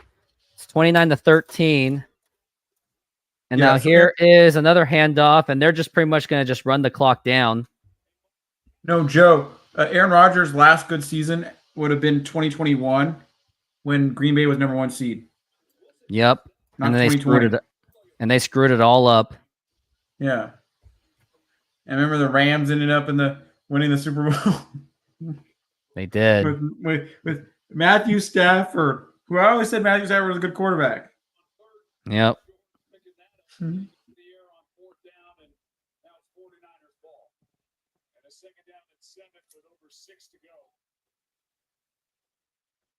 Might have been year 1 of this 17 thing they did. And they added 17. And now we're at 2nd and 7. And now here's a handoff or a toss over, and that's going to be a 3rd down and something. And now this only seems to be a matter of time. Do you think this was a coincidence that the LA Rams played at SoFi Stadium for the Super Bowl? Yeah, and the Bengals still almost won that Super Bowl. It was 23-20. Yeah, it was close. It was very close. But Kansas City almost won that game. The game before that, where Kansas City could have been in it. So almost every year, Kansas City's like right in it to the base. Pretty much. And now we're looking at 2nd and 3rd and 2. And it looks like we got a timeout called by San Fran. No, a flag delay of game. Well, you know that game, the Cincinnati game? That was an overtime win for them. They beat it was. Kansas City. I'm like, wow. This game is painful to watch. Do you think Aaron Rodgers should retire after this season? I think he will, maybe after a couple seasons, but it seems that this Jets team is just so broken. Do you think it's the coaching's fault, or do you think it's the players? I don't know. Can't really say. You can't. How much can you say after one game, Aaron Rodgers? At least he stayed healthy so far this game. Don't want to jinx it. Knock on some wood. Got to knock on that wood, man. because so far he played longer than he did last year. He did. And now we're looking at a 3rd down and a short. Now here's Purdy. He's got so much time, and now he's going to take a sack for the first time of this game, it feels like. And it's going to be a field goal. So the Jets at least stopped them to a field goal. 4 years, $240 million extension, Dak Prescott. Would you have paid him that much? No. And now we finally got some comments. What did you guys think of the Seahawks defense yesterday? It was pretty good. Mm-hmm. But also don't forget it was a rookie quarterback, so it's still too early to say if they were actually that good. Mm-hmm. Chiefs are the Astros of the NFL. More like the Patriots, that was. And another field goal. And if you have a San Francisco's field goal kicker on your fantasy team, congratulations. Yeah. Mm-hmm. Yeah, like I don't know how much you can predict after one, or what you can say after one game and stuff like that. Like, because last year CJ Stroud lost his first game of the season. He was a rookie quarterback. He was and he lost his first game and ended up basically winning like 10 games and ends up winning his first game in the playoffs. And so their team, and it was also like a rookie head coach, and they went and did pretty well last year. Yep. I think Sean Payton's putting too much pressure on Bo Nix because he really wants Bo Nix to do well, but the problem is he's like limiting him by trying to be like protective of him because he wants him to be the franchise quarterback of the year, of the future. And it's like if you're putting all your marbles in one, your marbles in one eggs basket, in one basket. Yeah, eggs in one basket. You're basically you're gonna be like a sinking. If things go wrong, you're a sinking ship. And how do you cop out? Pretty much. Because you already had a season with Russell Wilson who won 8 games. He won 8 and 9. If you win half, and the Broncos were actually in it the entire time. Yeah, and they beat some big teams last year, like Kansas City. It's just that contract. It was because they didn't want to pay the contract. But they still have to pay it anyway. Most of his money was guaranteed anyway. No, but some of it they were able to escape from it. And now we're looking at a 1st and 10. And it looks like Aaron Rodgers is out of the game. It's going to be Tyrod Taylor, the backup quarterback, is now in this game. This game's pretty much over, and that's going to be score a touchdown. This would be funny. Yeah, and I just really want this game to just die. Yeah. Aaron Rodgers is out. He went 13 of 21 with 167 yards, 1 touchdown, and 1 interception. So, Kevin Kirby, the thing about that is that the if you're considered, so there's like tiers of quarterbacks. If you're considered one of those, 2nd and 7, hold on. Yeah. And now here's the handoff to Breece Hall, and he's going for a big hole. He gets it, and that's going to go all the way to the 50. If only they did that earlier. That's going to be a first down on the 50. And you were saying C-Films? Well, there's tiers of quarterbacks, and Dak Prescott is considered in that tier of top tier quarterbacks. Because he's in that top tier, he was the next person up to get paid, and so they paid him the money.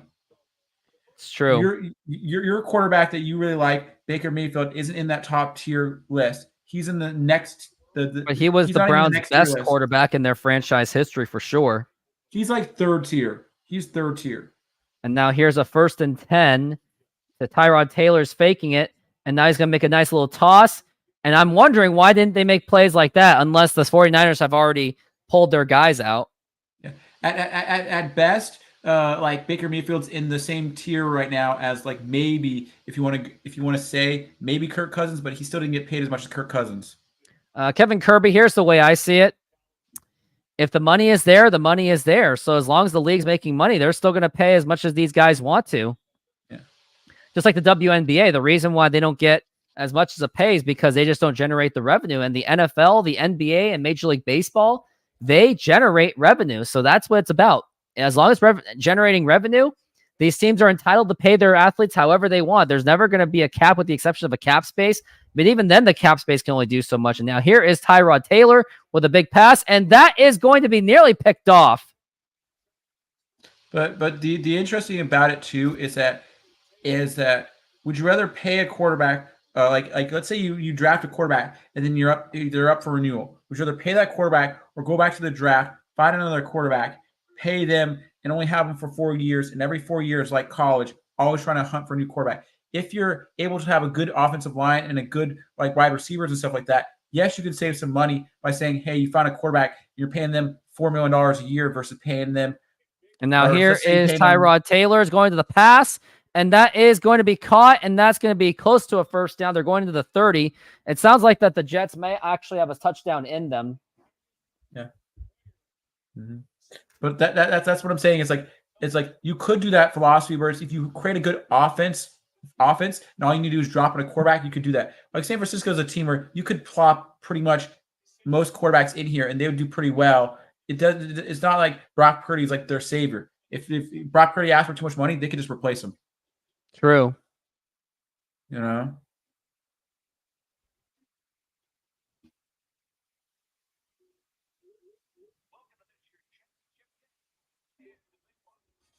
Because here's the thing, Kevin, is that in a sport where if you are getting $1 million a year and most people are making more money than you, you're always going to feel like you're underpaid, even though you are making more money than other people in other professions.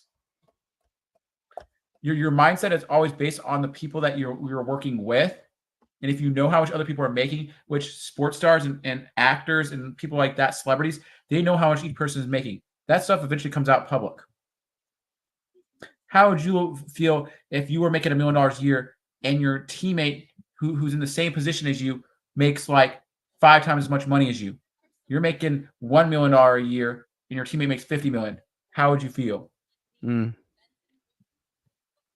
If you're doing the same amount of work, you know, let's say you're both wide receivers and and they consider one of you wide receiver 1 and one of you wide receiver 2. You're getting the same amount of catches. You're producing the same amount of yards. You're only making like $2 million a year, and they're making like $30 million a year. You'd be upset. Oh, that's why Kevin Kirby says pay everyone the same, but I don't think it necessarily works that way. Not every position is valued the same. Like let's say let's say you're a punter, but make it incentive based. That's what he wants. He wants a incentive based pay, but then make it incentive based. So you get a base, and then you get more money the more you perform. They do that for like quarterbacks who make like the playoffs. Like Baker Mayfield got like a bump. He got like a pay incentive for making the playoffs. So the same thing happens with a lot of players. They do that a little bit and stuff like that. But it's also very hard because it's like you would have to do that per position because not every position is valued the same. Like some teams don't want to pay their running backs, and so that why should the punter make as much money as a quarterback? And now here is a 2 minutes, and now that's going to be a first down, and he breaks through, and that's going to be down to the 21 on San Francisco's territory. Yeah. So the only way for that to work is if everybody agrees to get paid per position the same rate.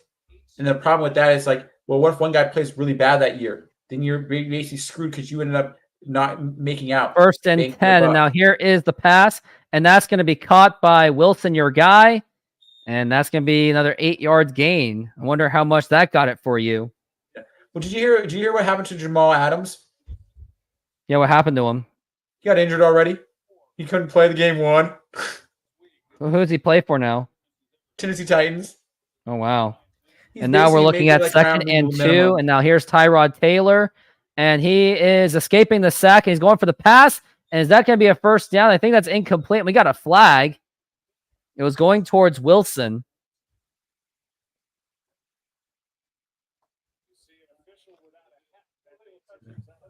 He got paid one flag on the Jets. Yeah. So Jamal Adams got paid 1 year and he got paid 1.125 million, basically like league veteran minimum. He got paid to play, and he got injured. And now we're looking at a 3rd and 2. And now here is the pass going to be, and that's going to be caught by Lazard. And the clock is going down. And this game is just about to wrap up pretty much. Yeah. Because just thinking about like what you're saying about the paying everybody the same, like I said earlier, it had to be per position. And then even looking at positions, like, is a guy worthy of just like base salary without incentives?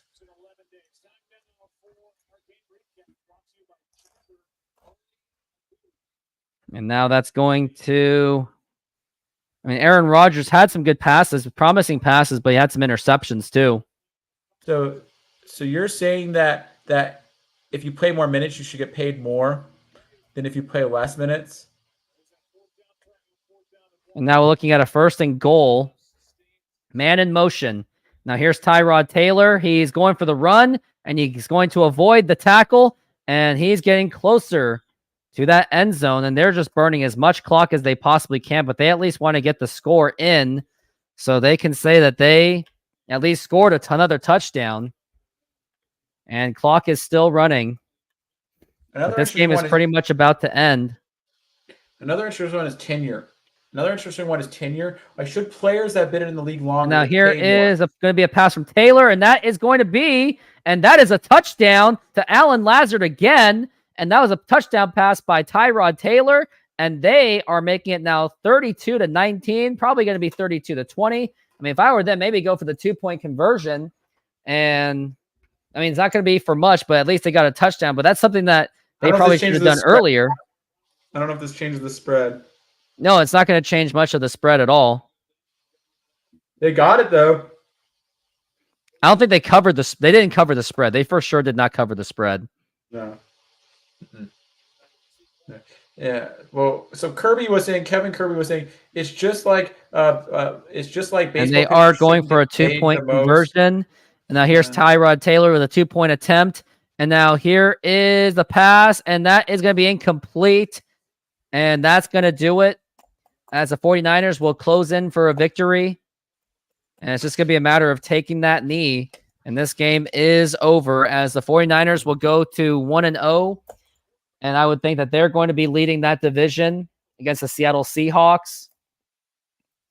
Well, you got the Green Bay Packers, the New York Jets.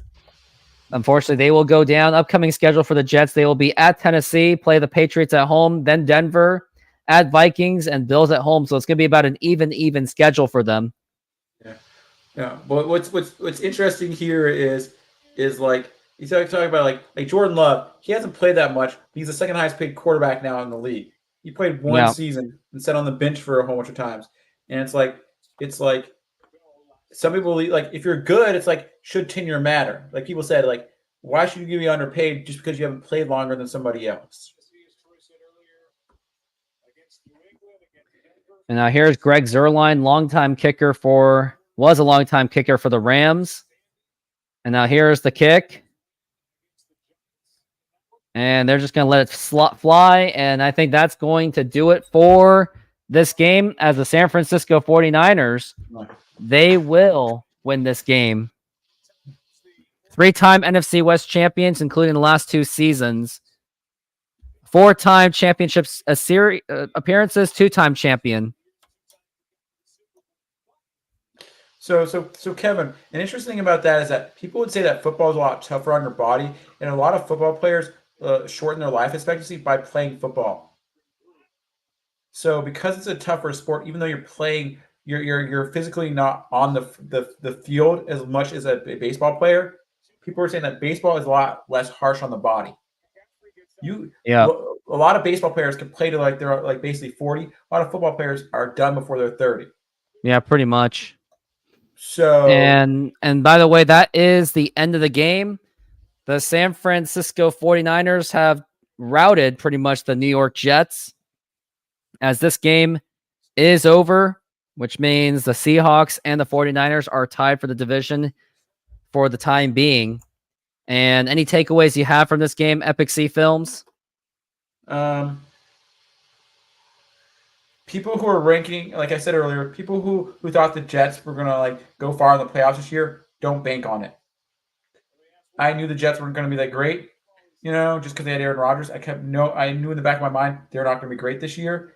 And San Francisco is still going to be good, but I think San Francisco has to watch out because there's going to be some sneaky teams in their division this year. Watch out for the Seahawks and watch out for the Rams. They could easily lose a couple games there that they thought they were going to win this year. I guess so. Well, it looks like that is going to be the end of this show. I mean, before I say the end of the show, my takeaway was, the Jets, they were just overwhelmed. There was a time in the offensive possession towards the end of the game where they just burned way too much time. Mm-hmm. And they couldn't get to the quarterback. That was the other problem. Their defense had problems getting to Brock Purdy, especially with that amazing offensive line by the 49ers. Yeah. So that was what killed their chances. But going into next week, Seahawks will be playing New England Patriots. I think that's going to be a tough game. And I wonder who the 49ers are going to be playing next week. They'll be at Vikings next week. Yeah, so let's see. Any big games next week? Let's see. Is there any big games next week? Let's see. Week 2. Let's see what are the big games of week 2 next week. So we have the Vikings. So let's see. Any big games? So you have Thursday night, Buffalo plays Miami. That'll be a big one. Huge game. Because that can come down to who wins their division. Let's see any other ones here. Let's see. Any other big ones here I see off the top of my head. That might be an interesting one. The interesting one is going to be Sunday night, which is Chicago plays the Texans. I guess so, yeah. That could be very Battle interesting. of two marquee quarterbacks. Yeah. Mm-hmm. Well, that's gonna. Monday's kind of funny. Battle of the Birds. Yeah, Falcons and Eagles. Well, that's gonna do it for this game, and I just want to say for those that were there, and it was just a handful of people, I just want to say thank you very much for being on the show. If you could do me one last favor, if you could donate to this channel, like this video, or subscribe to this channel, just want to say thank you. And Epic Sea Films, just want to say thank you for joining the show, and also no problem. Thank you also, and also congratulations to your fantasy women's basketball championship from yesterday. Okay. And best of luck for going forward for your fantasy football. And also, if you want to get more exclusive access to my fantasy football content, join the membership for just $5 a month. And Epic Sea Films, I know you're tempted to join my membership. You're running now. Not yet. Okay, fair enough. Well, anyways, that's going to do it for us. I just want to say thank you very much for being on this show. And everyone else, have a fantastic night, and painfully saying, go Hawks. Yep, go Hawks.